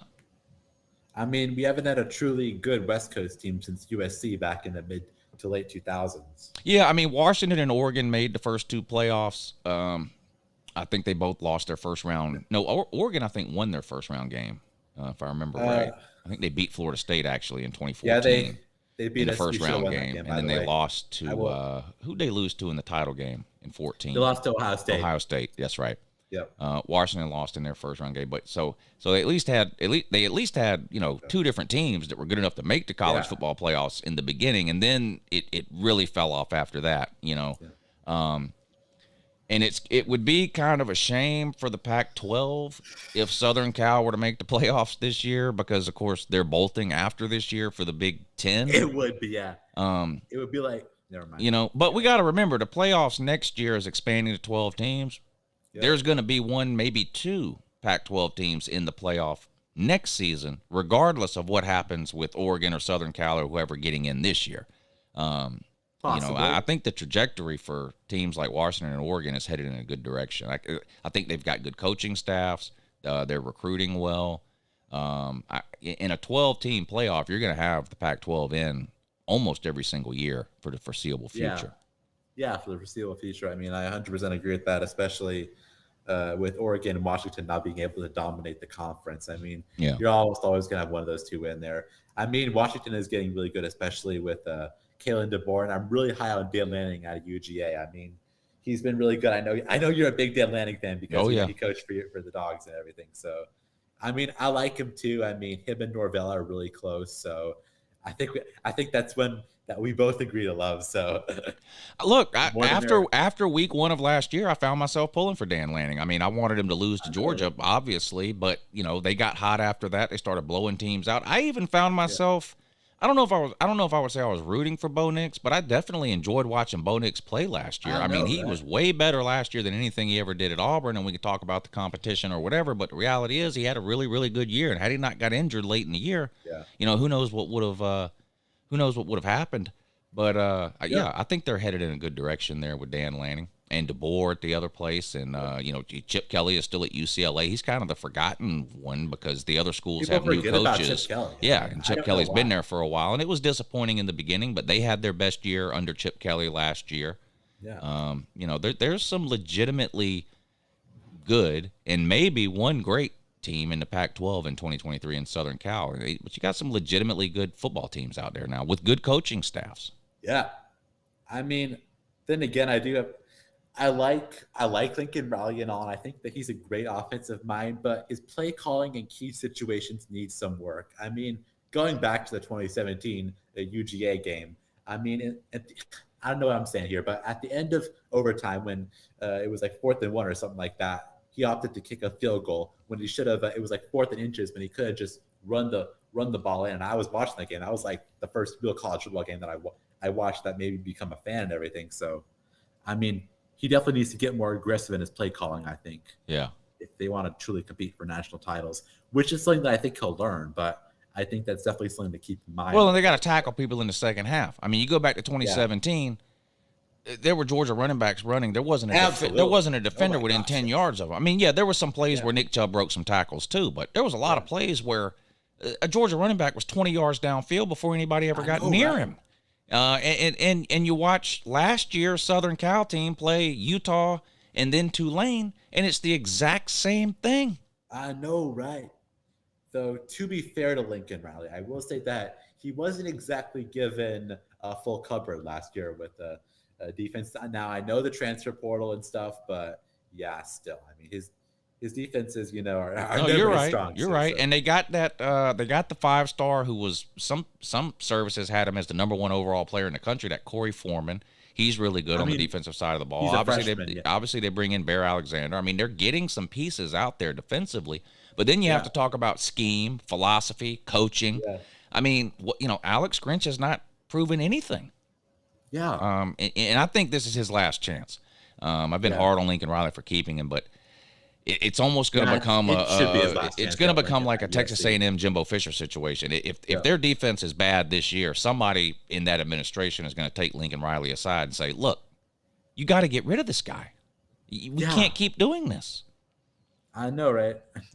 That's a lesson I think he has to learn. I mean, another similar situation is in Ohio State with Ryan Day. I mean, after 2021, when Ohio State struggled at stopping anyone who could run the ball halfway decently, what's his name? Oh yeah, Ryan Day. He fired the defensive coordinator and brought in Jim Knowles, which has not worked out for them so far. But I mean, we'll see how that goes this year. But point is that Ryan Day has done a much better job at managing the defense than Lincoln Riley, even though he does still have a long ways to go. Yeah.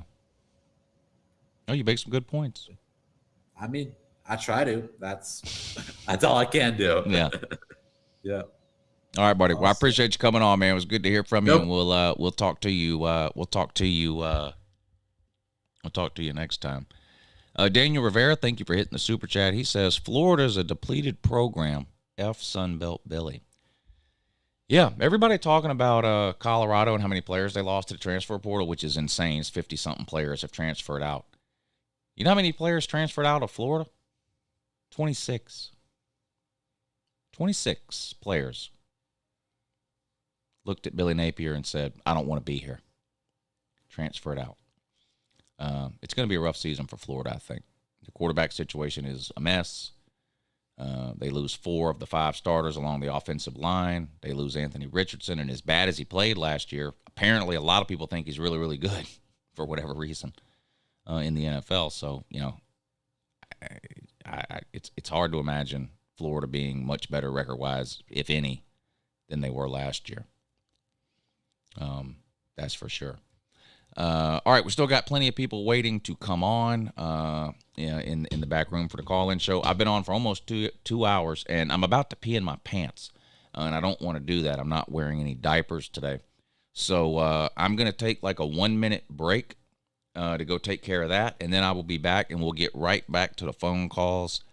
Let's see. TK will be up next, then Nate the Great, then I Don't Know, then Jace, then TriStar, then Sir UJ, then Zebula, then DMT. We'll get right back to the phone calls, but if I don't go take care of this, I'm gonna end up making a mess in here. So, just give me about 60 seconds or so, and I'll be back. What can I do for you while I'm gone? I can do. I know what I can do. I know what I can do for you. Some of you don't watch Uncle Lou videos every day like you're supposed to, so I can make you watch some of today's video while I go pee. That's what we'll do. That's what we'll do. There you go. Well, stat. Too many balls bounced bounced Southern Cal's way last year. Tip passes that were intercepted, that kind of thing. That's not repeatable season to season. It's just not. I'd be willing to bet anybody who wants to make the bet that Southern Cal will not lead the nation in turnovers for a second year in a row. In fact, I would make that bet about any team year over year. There's too much luck that's involved in turnovers. Yes, a defensive back can make an amazing play and pick the ball off, and there was some of that for Southern Cal last year. A defensive player can strip the ball and make a good defensive play, and there was some of that last year for Southern Cal. When you have as many turnovers as Southern Cal had last year, I'm forced turnovers on defense last year. Some of those are luck. Some of those are the running back drops the ball and it bounces that way to a Southern Cal player instead of bouncing that way back to the offense. A pass is tipped at the line of scrimmage and falls right into the hands of a line. That kind of thing. There is always some luck involved over the course of the season when it comes to turnovers. I don't think that stat's repeatable for Southern Cal. Their defense is going to cost them a game at some point. But they could 100% win the Pac-12. They could even make the playoffs. Southern Cal could even make the playoffs. It would not surprise me or shock me at all. I've seen Lincoln Riley do it time and time again at Oklahoma. Southern Cal's a legitimately good team. You want to tell me I'm wrong for having them at 10? That's fine. Move them ahead of Washington and Oregon if you want to. It's not going to hurt my feelings. I'm not even going to argue with you. I think one of these three teams right here is winning the Pac-12, Southern Cal, Oregon, or Washington. I've got Southern Cal at 10 in this version of my top 25 ranking. That puts Washington at 9 and Oregon at 8. These are the three best quarterbacks. All right, Uncle Lou is back. Thanks for bearing with me on that. I appreciate it also. And two, let's get right back to the phone calls. Yep. Good morning, but you're on with Uncle Lou, though, and two, and also in addition to that as well.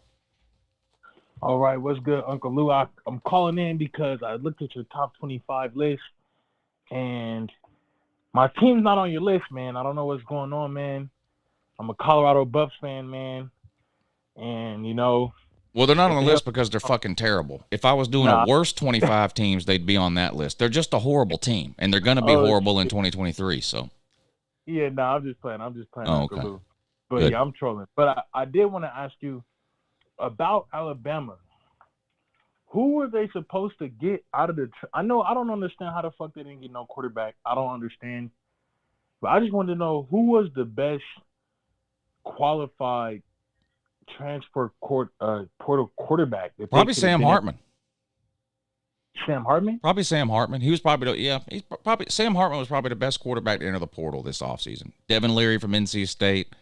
Grayson McCall from Coastal Carolina flirted around with a transfer portal, but ended up not going anywhere. Sam Hartman was definitely the most proven quarterback that entered the portal. Anybody else you would have gone out and gotten would have been somebody who either failed where they were at or had not gotten opportunity yet where they were at. Okay, because, this is definitely looking ugly for Bama, man. I think they might be able to – I don't fucking know at this point. I don't know. We'll see. Yeah, it's not looking good. I mean, they got a lot of questions, and I know they're talented. But they were talented last year, and they couldn't catch a pass. They couldn't block. Just being talented is clearly not enough. So we'll see. Yeah, we're going to see what's up, man. All right, Uncle Lou, I appreciate you. Yeah, man, appreciate you coming on. Good to hear from you. We'll talk to you next time. Also in addition to that as well. Good morning. You're on with Uncle Lou. Yeah, good morning, Nat. How you doing, Lou? Hey, Nate. What's up, buddy? Great. Yep, I'm doing good. How are you? I'm doing good. That's great to hear. This fucking OSU fans are pissing me off. What'd they do now? okay, you know how they normally say that Michigan has won 2 games against Ohio State the last 16 years, but they're talking about the years that Urban was there. they're total fucking dumbasses. I maybe more dumber than the Alabama man. I don't know. Oh wow, but that's a strong accusation, Nate. But yeah, they've been saying that you I won a national championship in 1997, which is true. And also, if you want to talk about choke jobs, the biggest choke in all well, not all, but biggest choke in college football playoff was a 42 lead, and you let Georgia drag scold you top to bottom. Damn. He blew a 42 lead to the Georgia Bulldogs, which is what is a 40? No wait. You keep saying they blew a 42 lead. What does that mean? It means that they had a 42 lead in the semifinals last year. When they were beating Georgia by 42? Or something like that. What? No, they didn't. Nate, no. They were winning. They were winning by 14. They had a 14-point lead twice. They blew a 14-point lead twice. That's what I meant. Yeah. Sorry. Okay. Not 42. Thanks for correcting me though. Yeah, 42. But you get what I'm saying. It's so funny.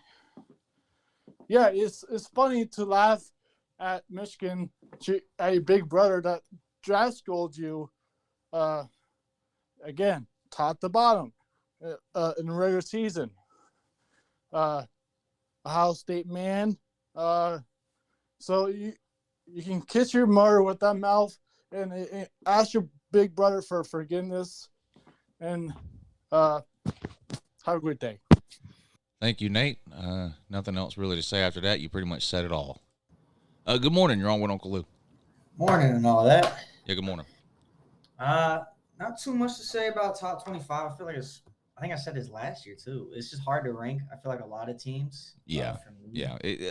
Look, preseason rankings are completely pointless, but you got to do a couple of them because everybody likes to talk about them. But I mean, TCU made the playoffs last year. They weren't in anybody's top 25. So, it is what it is.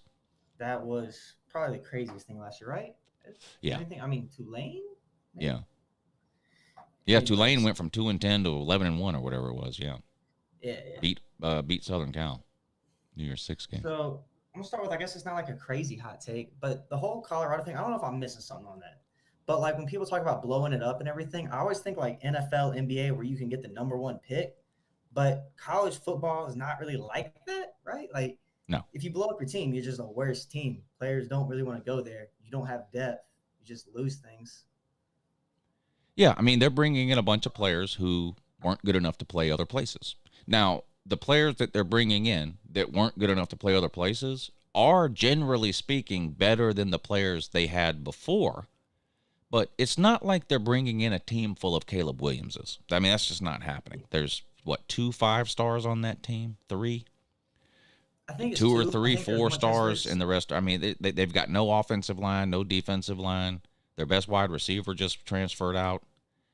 I mean, this idea that Travis Hunter's going to play both ways, that's smoke and mirrors. That's not going to happen. He's going to play one or the other, whatever it is. I have a feeling he's going to play offense, and then he's going to play here and there maybe on defense. It's not like he's not playing every snap on offense. It's not happening. He won't make it to October. Yeah, I thought he was going to be mainly defensive. I thought like that was like his NFL ceiling was defense, and then offense was like his one every now and again. Yeah, thing. I mean, I don't know. In the spring game, he played offense the whole time, and only played defense a little bit. Now that doesn't necessarily mean anything for the season, but here's what I think, and this might make the Deion Sanders fans mad. I think Deion wants Travis Hunter to play wide receiver because it will make Shedeur Sanders look better. not because it's what's best for Travis Hunter. I agree with you. I think what's best for Travis Hunter, look, an elite lockdown corner is more valuable in the NFL than an elite wide receiver. There are more elite wide receivers than there are elite corners. Mm-hmm. If Travis Hunter's an elite corner, that's what he should be playing. I think Deion's going to make him play wide receiver to make Shedeur Sanders look better. That's what I think. I mean, that's very possible. I think they're just like that spring game, because I was actually on that live stream. I was watching it, and yeah, it felt like both the Alabama and the Colorado one went absolutely haywire halfway through, and I was very confused. Yeah.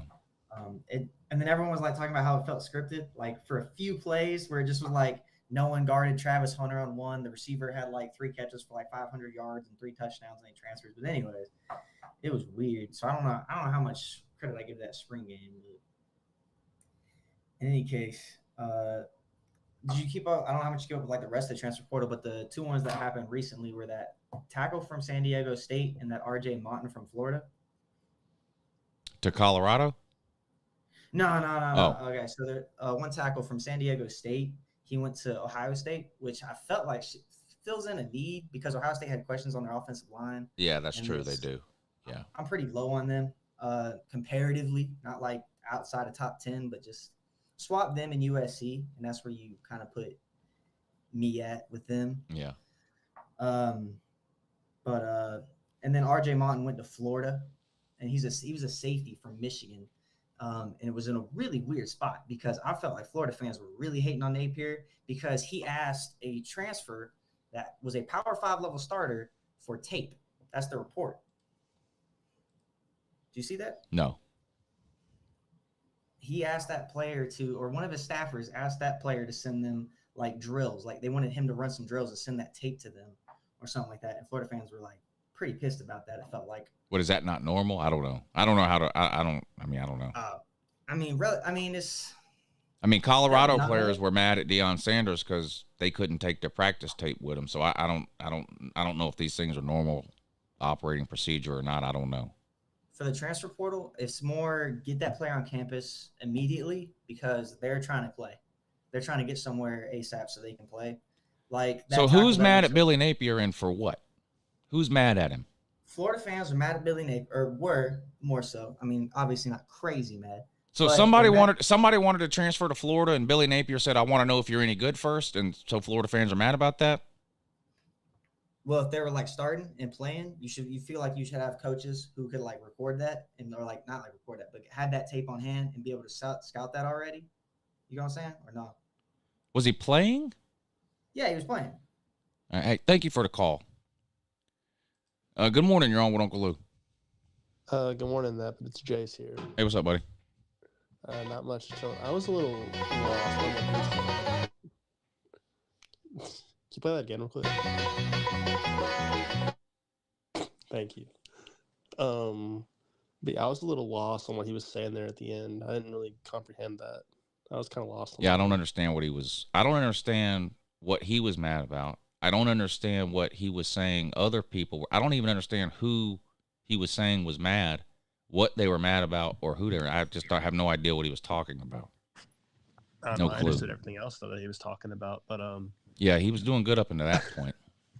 Yeah, let me go back to Huffer Billy Paul. I love him. He's a Clemson fan and all that, but saying Wake Forest could be USC or whatever. Yeah, I don't know. Look, I like Huffer Billy Paul. I've had him over to my house. He's a great guy. He's out of his fucking mind. He's out of his goddamn mind. Got beat by 20 by Tennessee, and they didn't have Jalen Hyatt, Cedric Tillman, and Joe Milton. He's out of his. Yeah, he's out of his mind. I don't understand what he's talking about. Exactly. I don't even know, but I know this is a football channel and all that. But did you go see Revenge of the Sith when it came back in theaters? No. You're not a Star Wars guy? Yeah, but I didn't need to go see Revenge of the Sith 20 years later in the theater. Saw it 20 years ago. And a bunch of times since then at home. Exactly. I mean, I'm the same way, but then I saw where it was like number 6, I think, in box office now. So no, I don't. They do that around here. Some of these movie theaters will play old movies on Tuesday or something. I don't. It takes a lot. It takes a lot to make me go to a movie theater anymore. Well, that's just to do at drive-ins. They just play the old movies again. Yeah. Yeah. But starting to be like the last call. So let's move it along. I am. All right. All right.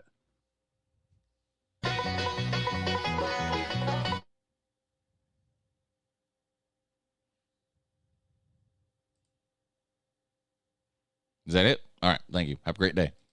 Good morning. You're on with Uncle Lou. Oh, man. Oh, my God. Another one.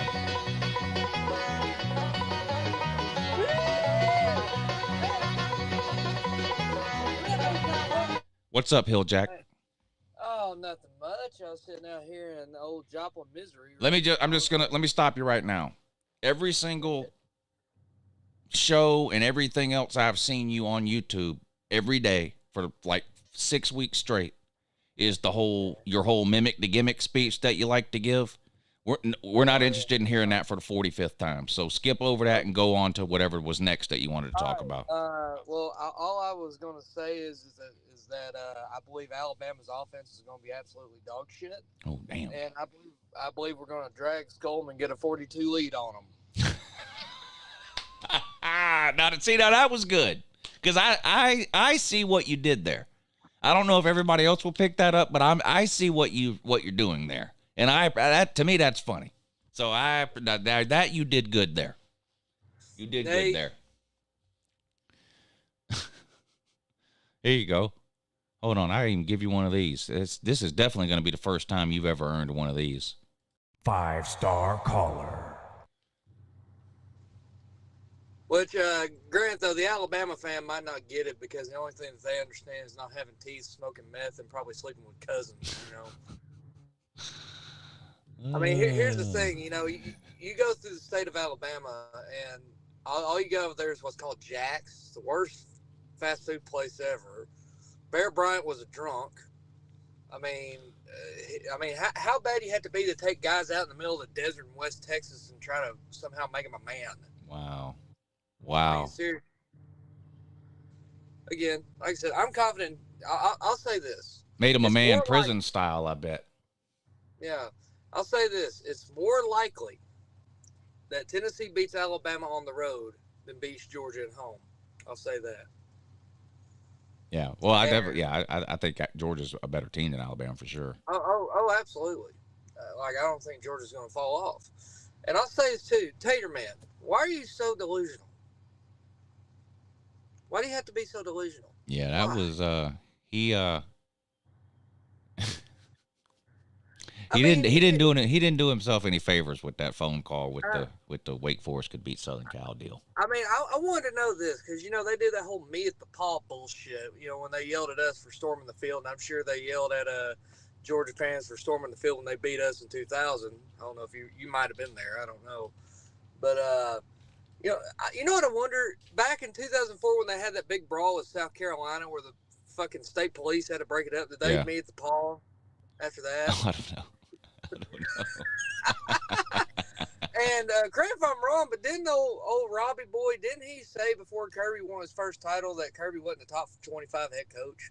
Heading into the 2021 season, in the summer of 2021, which was the off season before Georgia won that first national title, yes, Rob Sanders said Kirby Smart was not one of the best 25 coaches in the country.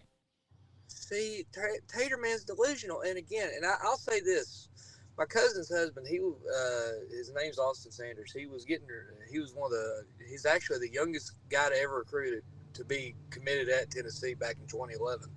Well, he took a visit to Clemson, and he got to meet Dabo and all that stuff. And they went to their big giant, practice facility. He's got the big, football field in there and all that stuff. Well, he looked in the corner. There was one of those big tanks, like a metal looking tank thing, like you put water in. So he asked Dabo back. He said, "What's that over there?" He said, "Oh, that's the baptism tank." I'm serious. They will literally, they have that in there in Dabo's words, so just in case that the Holy Spirit comes calling. Yeah. Yeah. Well. Yeah. Don't even get me started on that. Please.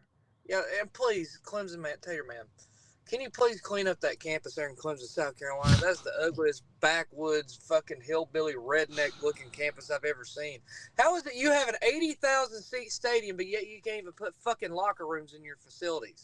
You have to take a fucking bus around and then run that and go touch on that fucking doormat of a fucking rock, rub that son of a bitch. Well, they can't put the locker room in because they spent all their money on baptism tanks and McDonald's play palaces. Exactly, and not only that, the Waffle, literally, there's only a fucking Waffle House.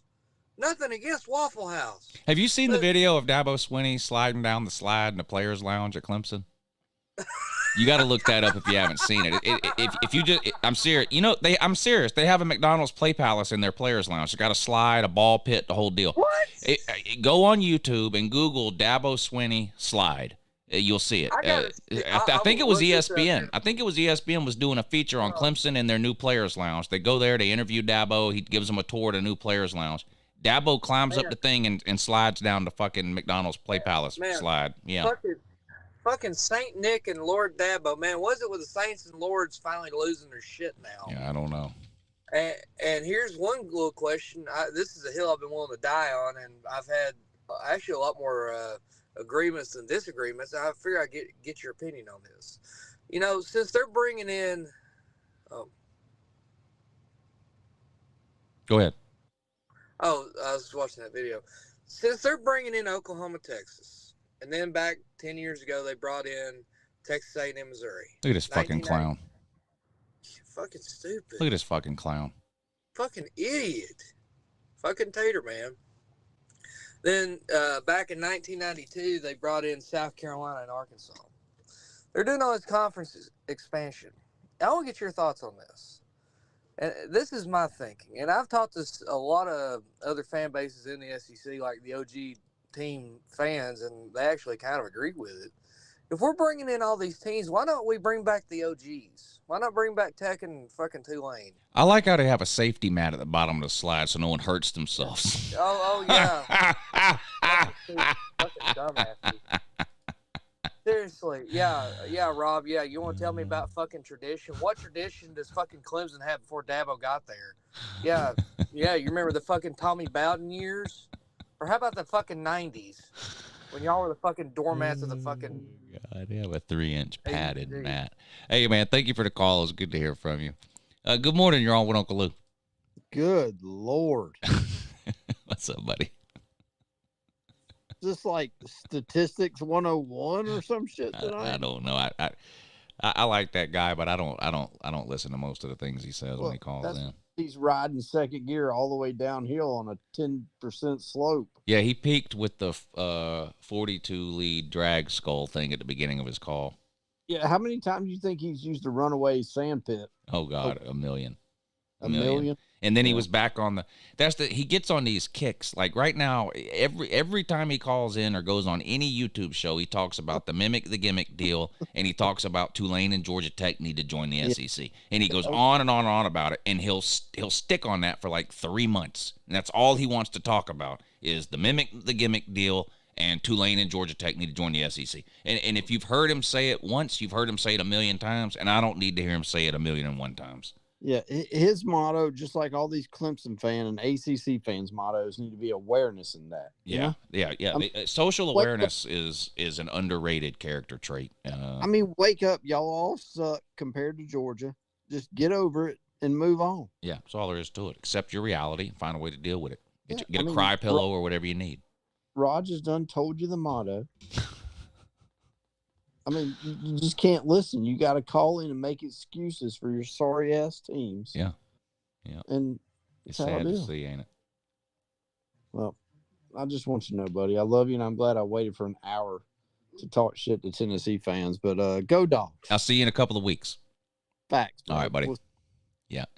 Sir UJ checking in. He'll be coming to the slob get together in Cherokee in a couple of weeks. Good morning. You're on with Uncle Lou. What's the word, Lou? Hey, what's up, buddy?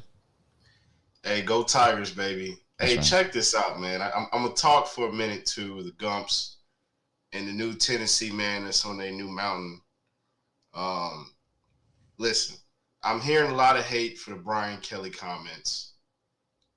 They said it was disrespectful. I think y'all are very sensitive. Saying he likes to beat Alabama is not disrespectful. I think A lot of y'all are really sensitive fans. Y'all think Alabama's been on this high for so long. Like if Kirby would have said it, would have been no problem, right?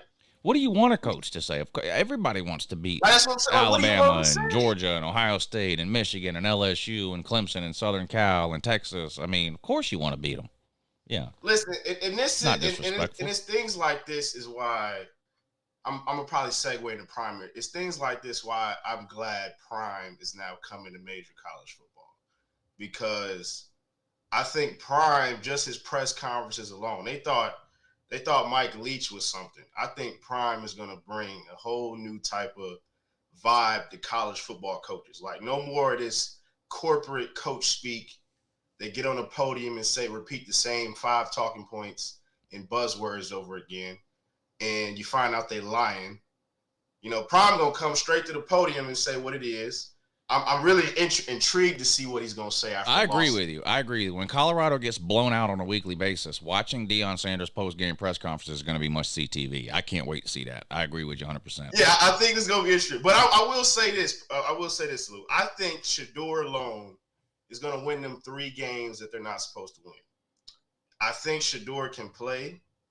And I don't feel bad that he flipped the roster. I mean, I didn't expect him to kick out 70 players. That's a lot. But I really don't feel bad. If you watch the behind-the-scenes footage, because it's all out there, they don't hide nothing. His son records, it's basically like Hard Knocks for Colorado. Oh, yeah. If you watch the footage, they had, excuse my prejudice, they had white corners out there getting toasted. Like, they're not Power 5 caliber. Like, I'm watching Travis Hunter just destroy them, talk shit, and they kind of just look and go to the end of the line. And I know that, Prime being a corner that prides itself on defeating the man and dominate is just kind of, I know it was just pissing him off. Like, what the fuck do I got on my team right now? Like, what is this? So, they were horrible. Yeah, they were horrible. Going to get guys from Alabama, backups. You know, I know you got Jaquez Robinson. I know you got a guy from Auburn just recently when he got a previous 5-star from Washington. And I know people are saying, well, he's not getting starters. I mean, well, look, these are guys that are second, third strings at major programs that were 4 stars out of high school. Much better than anything he had on the roster. Yeah, it's a huge. The roster is way better than it was last year, talent-wise. The question is going to be, can he turn that talent into a team in one off season? That's the question. Because it's hard to assimilate 20 freshmen a year into a team. He's basically assimilating 75 freshmen through seniors and trying to get them to gel and come together and all that in one off season. So that's why I think these people who are running around expecting Colorado to win 9 or 10 games, I think they're doing Deion Sanders a disservice. You're going to have to give him 2 or 3 years. I'm a Prime fan. They're not winning 9 or 10 games, bro. We got to be honest. I think 5 to 6 wins is a great season for them. I agree. I think they're going to struggle the first half of the season because that schedule is brutal. They got Oregon, they got USC, they got TCU. They got a hungry Nebraska coming in that hates Colorado. Like, they got a tough first half of the schedule. Yeah. I think they figured out halfway through the season. If they can give TCU some go, get some confidence, maybe beat Nebraska at home and beat Colorado State, go in 2-1, and then you maybe lose to Oregon and USC. And, you give them some fight. I think they can, win 5 to 6 games. And that's a great season. Yeah. And you come back with a good recruiting class. Now, I do think Prime will be in the top 20 in the 2024 recruiting class. I think he'll definitely be in the top 20. And if you come in, get some more transfers, they can make some noise. But I think people are being a little hard on him. He had to get those guys out of there, man. I'm watching practice. I'm just like, bro, these are not Power 5 players. And it shows because out of all those transfers, only 5 of them have landed at Power 5 schools. The rest of them are either like FCS schools or, Yeah, I don't blame him at all. I don't blame him at all for turning that roster over. Yeah, had to be done. And the last thing, man, to the Tennessee, man, listen, I know you got this newfound confidence. Y'all got to relax, man. It was just in 2018 where I was at the stadium watching us kick y'all ass up and down the field. It was raining. It was half empty. And I almost got hit with a piece of the damn scoreboard because the fucking stadium was falling apart. So relax your fucking nuts. It's gonna be okay. I understand you beat us this year. You got a nice 11-win season. You're feeling good. We need to see it replicated in the year 2, right? Because we know what LSU is. Brian Kelly came in with 37 scholarship players. We started the season with 68, and we beat a lot of teams we weren't supposed to, including Alabama. And all we've done is get better. Yeah. And you lost your best player on defense in the first game of the year. Exactly. We lost our best defensive tackle in the first game of the year. Yeah. And we still beat plenty of teams. So, and real quick, just saying that, the Florida man, you're in trouble. If Sunbelt Billy does not win 7 games this year, he's gone. Yeah, well, he might be gone there. Everybody watched what Brian Kelly did with 37 scholarship players coming in. Sunbelt Billy came in at the same time. If he can't get it done, you got to go. I'm sorry. Yeah. That's the era of college football we in. You got to win now. Yep. Right. That's all I got to say, though, Lou, man. Appreciate you having me on, man. Yeah, buddy. Good to hear from you, man. I appreciate you coming on. I will say, he said Colorado's going to finish in the top 20 in recruiting. They got a lot of work to do if that's the case. A lot of work. Right now, they're 46th. Right now, they're surrounded by teams like Toledo, UCF, South Florida, Baylor, Duke, and Kansas. They've got 4 players committed, 1 4-star, 3 3-stars. In order to get into the top 20, they got a lot of work to do. Average player rating for Colorado is what? An 87.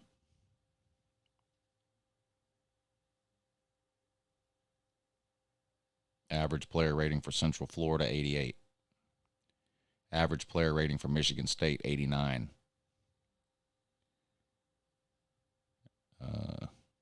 Ole Miss, 89. Texas A&M, 90. Georgia Tech, 87. They got a lot of work to do if they're going to move into the top 20 recruiting for the current class. Not that it can't happen, but boy, they got a lot of work to do. A lot of work to do. Hoverbilly Paul says, seriously, Wake was better than Southern Cal. Seriously, no. No. Larry, thank you, Hoverbilly Paul, for the super chat. Larry, thank you for the super chat as well. He says, didn't the ACC champ Notre Dame lose to Stanford? Got drugged by Southern Cal and almost lost to Cal in South Bend, and I'm supposed to buy Wake 5-star dummy. For Billy Paul says Wake Forest better than Southern Cal in 2022. Facts. Yeah, that's not facts at all.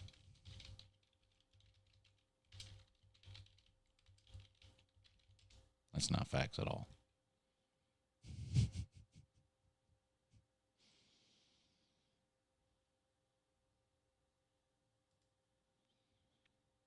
Wake Forest lost to Clemson, Louisville, NC State, North Carolina, Duke.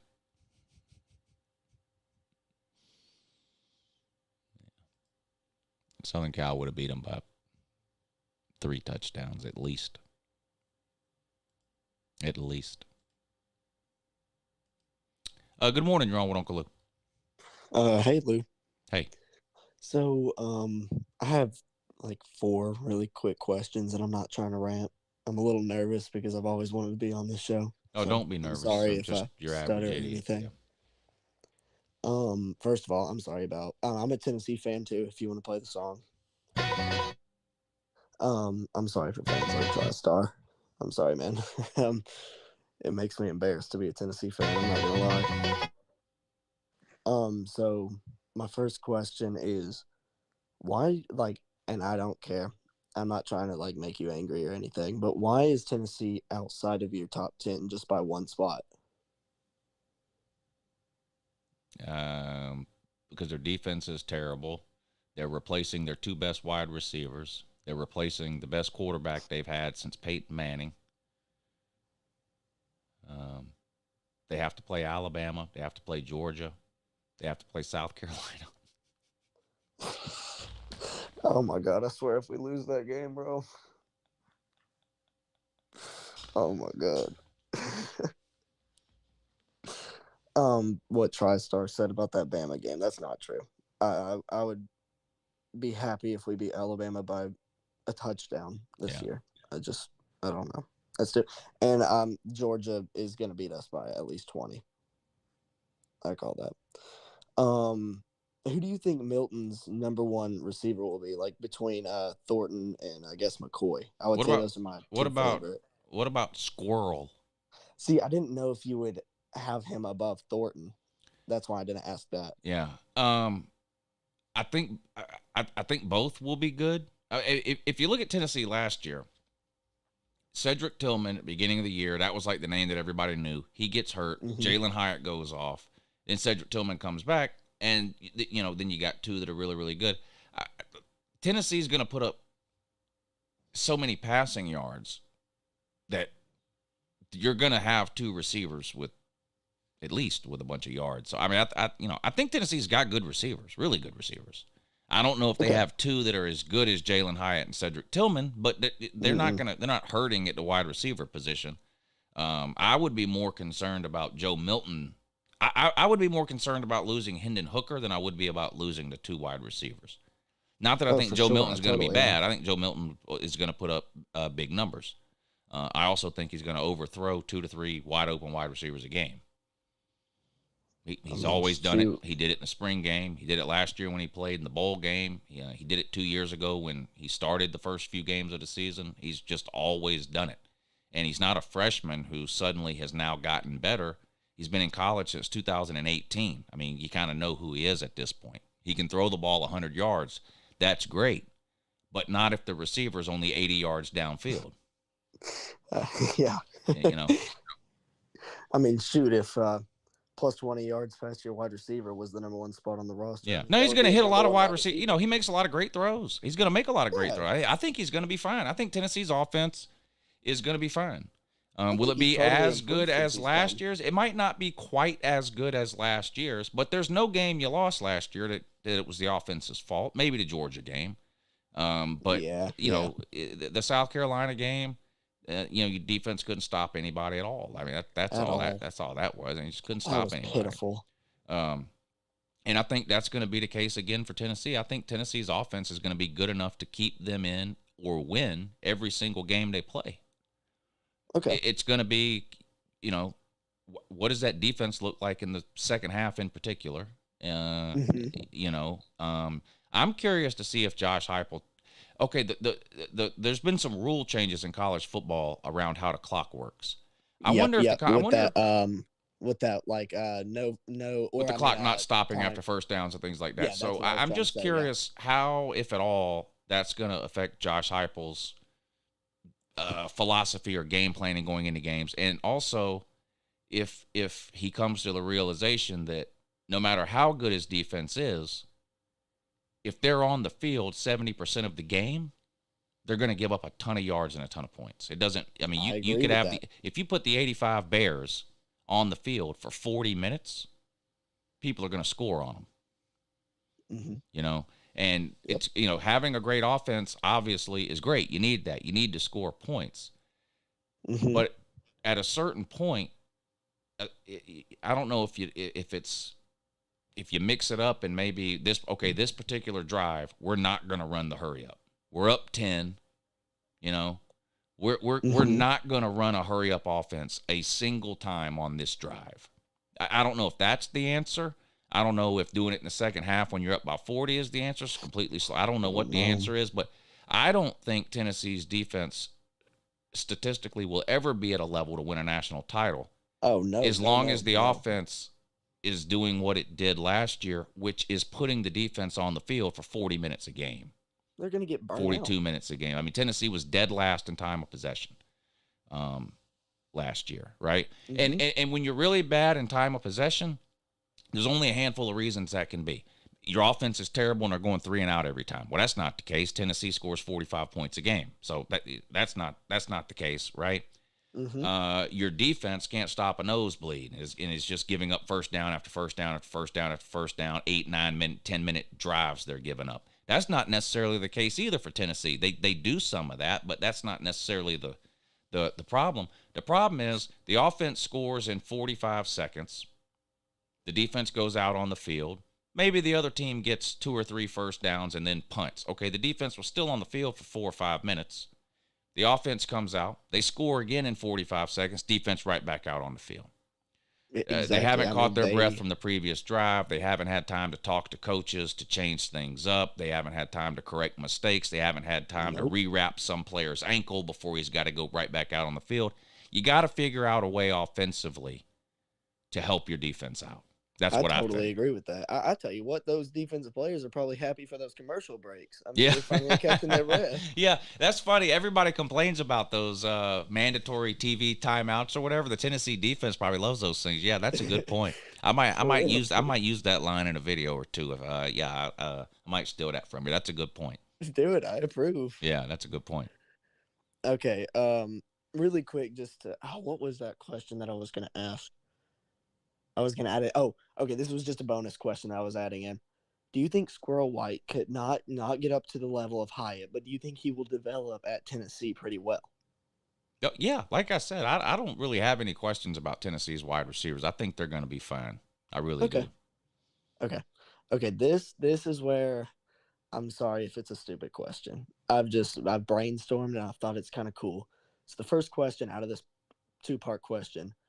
Why don't you talk about the the group of 5 teams more often? Because no one cares about them. It's point blank. Okay.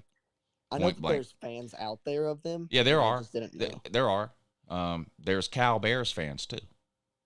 There's Stanford fans. But if I make a video called, top 5 things I like about Stanford, or I can spend the same amount of time and make a video called Tennessee fans are dumb. Which video do you think is going to get more? I mean, I hate to put it that way, but in the end, I've got to, I've got to make videos that people want to watch. I enjoy the group of 5. I watched particularly the top 3 or 4 group of 5 teams I watched a lot of Houston last year. Now they ended up not being as very good, but I thought they were going to be the best group of 5 team last year. So I watched several Houston games. Obviously, I've watched a lot of Cincinnati games over the last few years. I used to love watching Boise State, but the reality is, when you do what I do, if I make a video about how great the WAC is, it's just no one's going to click on it. That's just the sad kind of reality. Now, when callers call in and want to talk about it, okay, fine. But as far as dedicating 2 or 3 hours a day to making a video about why I think Conference USA is better than the American Conference, it's just a waste of my time to do it because just nobody's going to watch it. Okay. That's just the reality. Well, my next question was going to be I think of Wyoming fans because that's their only team and, they kind of want to hear about stuff about their team, I would say, or I would have to guess. I was going to ask, do you think it's a dumb idea if I started a YouTube channel that talked about the group of 5 conferences? No. The more niche you make your YouTube channel, the easier it is to become successful. Because if you become the best college football YouTuber who talks about the group of 5, you'll grow a successful channel. Yeah, you'll grow a successful channel because the small niche of people that care about that will flock to your channel. Yeah. Okay. Well, I mean, and you can't make. I don't want people to get the wrong idea. I don't make videos about. I don't just make videos about things that I know people will watch because but I don't care about those. I have to care about it, and then I have to know that people are gonna watch it. So I'm not just making videos just because I know people will click on it or whatever. If that was the case, I'm going to be honest with you. The hottest thing you can do in college football right now is put the word Colorado or Dion in the title of your video. That's the hottest thing you can do in the world of college football on YouTube right now to get views. If you don't, you're racist. Since Dion was hired 6 months ago, I've made maybe 3 Colorado videos. So I don't just clickbait and make, to do it that way, but I also can't make if I've got a group of 100 people and 95 of them want to hear about the SEC and 5 of them want to hear about Wyoming. Yeah. I've got to make an SEC video, not a Wyoming video. Oh yeah, I totally understand that for sure. It makes a lot of sense. Hey, it was awesome talking to you, man. Yeah, buddy. Awesome. Yeah, appreciate you coming on. Yep. Good morning, but you're on with Uncle Ludo. Hey, how you doing? Good, man. First and foremost, I owe you an apology about Cuba. What? I owe you an apology about Keely Ringo. Okay, go ahead. Yeah, I said the other night you called me out in the comment section because I said Keely wouldn't get drafted. Well, he did, so I just want to tell you I'm sorry. Oh, yeah, you don't have to apologize. That was pretty silly to think he wouldn't get drafted, though. I know it was, but anyways, South Carolina kind of derailed Clemson and Tennessee season. Yeah, so I don't see the need for any one of those fan bases to be squawking like they are. That's just kind of how I feel about it. But also something else. Here's my deal. So, Georgia situation. Carson Beck comes in, does what he's supposed to do. Mike Bobo, he has a team on a rail, on a straight line. They do what they need to do. Who's 2, 3, and 4? Yes. Yes.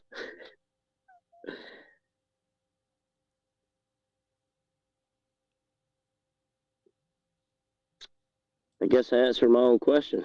Yeah, I think you might have. Yeah. And something else, I kind of feel like South Carolina kind of got left out, because if this was that, expanded playoff, where would you put them since they derailed the 2 November team seasons? Yeah, they wouldn't be in the playoffs. They lost 5 that's games. That's kind of how I feel about it, too. Yeah, they wouldn't have been in. Yeah, not at all. Carolina would have knocked them out. Not that I'm a Carolina fanboy, because I'm Georgia faithful through and through. I just think it's kind of ironic that one team was number 1 for 1 week. And one team got their last set of dreams crushed in the last week. But that's all I got for you, bud. Thanks for everything you do. Appreciate you taking my call. Hey, man, sorry about the Kiwi. All right, buddy. I appreciate you. I appreciate you calling in, and I'll leave you with this.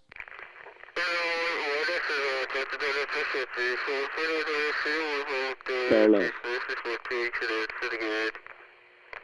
All right, thank you, buddy. Good morning. You're on with Uncle Lou. Hey, Lou, what's going on? What's up, buddy? Who is the right mind idiot who said Wake Forest would be USC? There is no way. Can you turn your boombox off? Oh, I'm sorry. Can you hear me better? Okay, go ahead. Yeah, can you hear me better? I'm sorry, Lou. Yeah, I hear you. Yeah, who in the right mind in any college football thinks Wake Forest would beat USC? Tater Man. That's the only one. I've never seen a worse conference. I've never seen the ACC. You want to know what's funny? Worse. Here's what's funny. This same guy that called in and said that was on a different show last night saying the ACC is so bad that they shouldn't even be considered a Power 5 conference. That was his own words last night about the ACC. The ACC is terrible. They're nowhere near the SEC or the Big Ten. It's basically a Power 2. It's the SEC and the Big Ten, and the ACC is irrelevant. Doesn't even matter. That's what he was saying yesterday. Then he comes on here today and says something called Wake Forest is better than Southern Cal. So I'm not sure what he's doing. Like I said, I like that guy. I've had him over to my house, met him a bunch of times, fellow Slav Olympian, hanging out with him in the mountains in a couple of weeks. He's a great guy. But he's out of his fucking mind with this Wake Forest Southern Cal deal. There's not a team in the eighth that I'm willing to bet majority of the Pac-12 teams would beat any of the ACC teams on a given day. There's no way. I completely agree. You match up the first two, and maybe you got an argument. Southern Cal and Clemson, maybe that's a good game, right? Then you take Florida State and whoever you think the second best team in the Pac-12 is, maybe that's a good game. After that, the Pac-12 is reeling off 5, 6, 7 wins in a row when you start matching up 3 versus 3, 4 versus 4, 5 versus 5. The sixth or seventh best team last year in the Pac-12 was Oregon State. Oregon State would beat every team in the ACC with the exception of maybe Clemson and Florida State. And they were the 8th or 9th best team in the Pac-12. So I don't understand what this guy's doing. I really don't. Lou, what do you think? And I know USC, Lincoln Riley. It's Lincoln Riley. It's been his deja vu since the beginning. What do you think? Where does he need to look to get a defensive coordinator? Because the guy there, you and I both know, he pulled him from Oklahoma. I don't know what you think. I think he's trash. I think it was a mistake, kept bringing him from Oklahoma. Where do you think Lincoln Riley needs to go to get a good defensive coordinator? Who should he be looking for? I never pretend to know like who the next great young up and coming people type are, but generally speaking, and people want to call me a homer, they can. I would get somebody from some defensive somebody from the Georgia staff, some defensive somebody from whatever, some team that's out there that's playing really good defense. I don't know if there's a big name. I don't know that there's a big I don't know that like Glenn Schumann. Glenn Schumann's not taking the defensive coordinator job at Southern Cal. I mean, Glenn Schumann's next stop is head coach somewhere, but get somebody, and I guess they kind of tried to do that with Alex Grinch. The problem is he had 1 year of success at Oklahoma State, Alex Grinch did, and it just hasn't panned out since then. And look, it could be that no matter who they get, because of whatever Lincoln Riley is doing, however the sausage is made on a Lincoln Riley team, it could be that it doesn't matter who they get. The defense is just never going to be any good. I don't know, but I mean, that's been the case through multiple defensive coordinators and multiple schools. This isn't something that just happened at Oklahoma. We just saw the same thing at Southern Cal that we saw every single year under Lincoln Riley at Oklahoma. So I don't know. I'm going to bring you one. So I was digging into USC and their defensive, coordinator's position. Did you know, and you're going to laugh at this, Will Muschamp put in for defensive coordinator and was immediately told no? Didn't give him a shot of a thought of interview. Isn't that the stupidest thing? That's extremely stupid if that's true. Extremely stupid, because Will Muschamp is one of the best defensive minds in all of college football, period. There aren't 10 defensive minds in college football better than Will Muschamp. There ain't. Right. There ain't. He's not a good head coach, but when I saw that, it just really it makes you really think. Like Lincoln Riley, great offensive mind, great, but to get it encompass the whole of a football team, special teams, offense, defensive. Why in your right mind would you not even give, and I don't know the details, I'm sure there's some finer points that we don't know about, but to not even give that guy a chance to come in there and present himself and not even hire, Will Muschamp would have been probably one of the best defensive coordinator hires in USC history, or the best one Lincoln Riley's ever made. Yeah. Ever.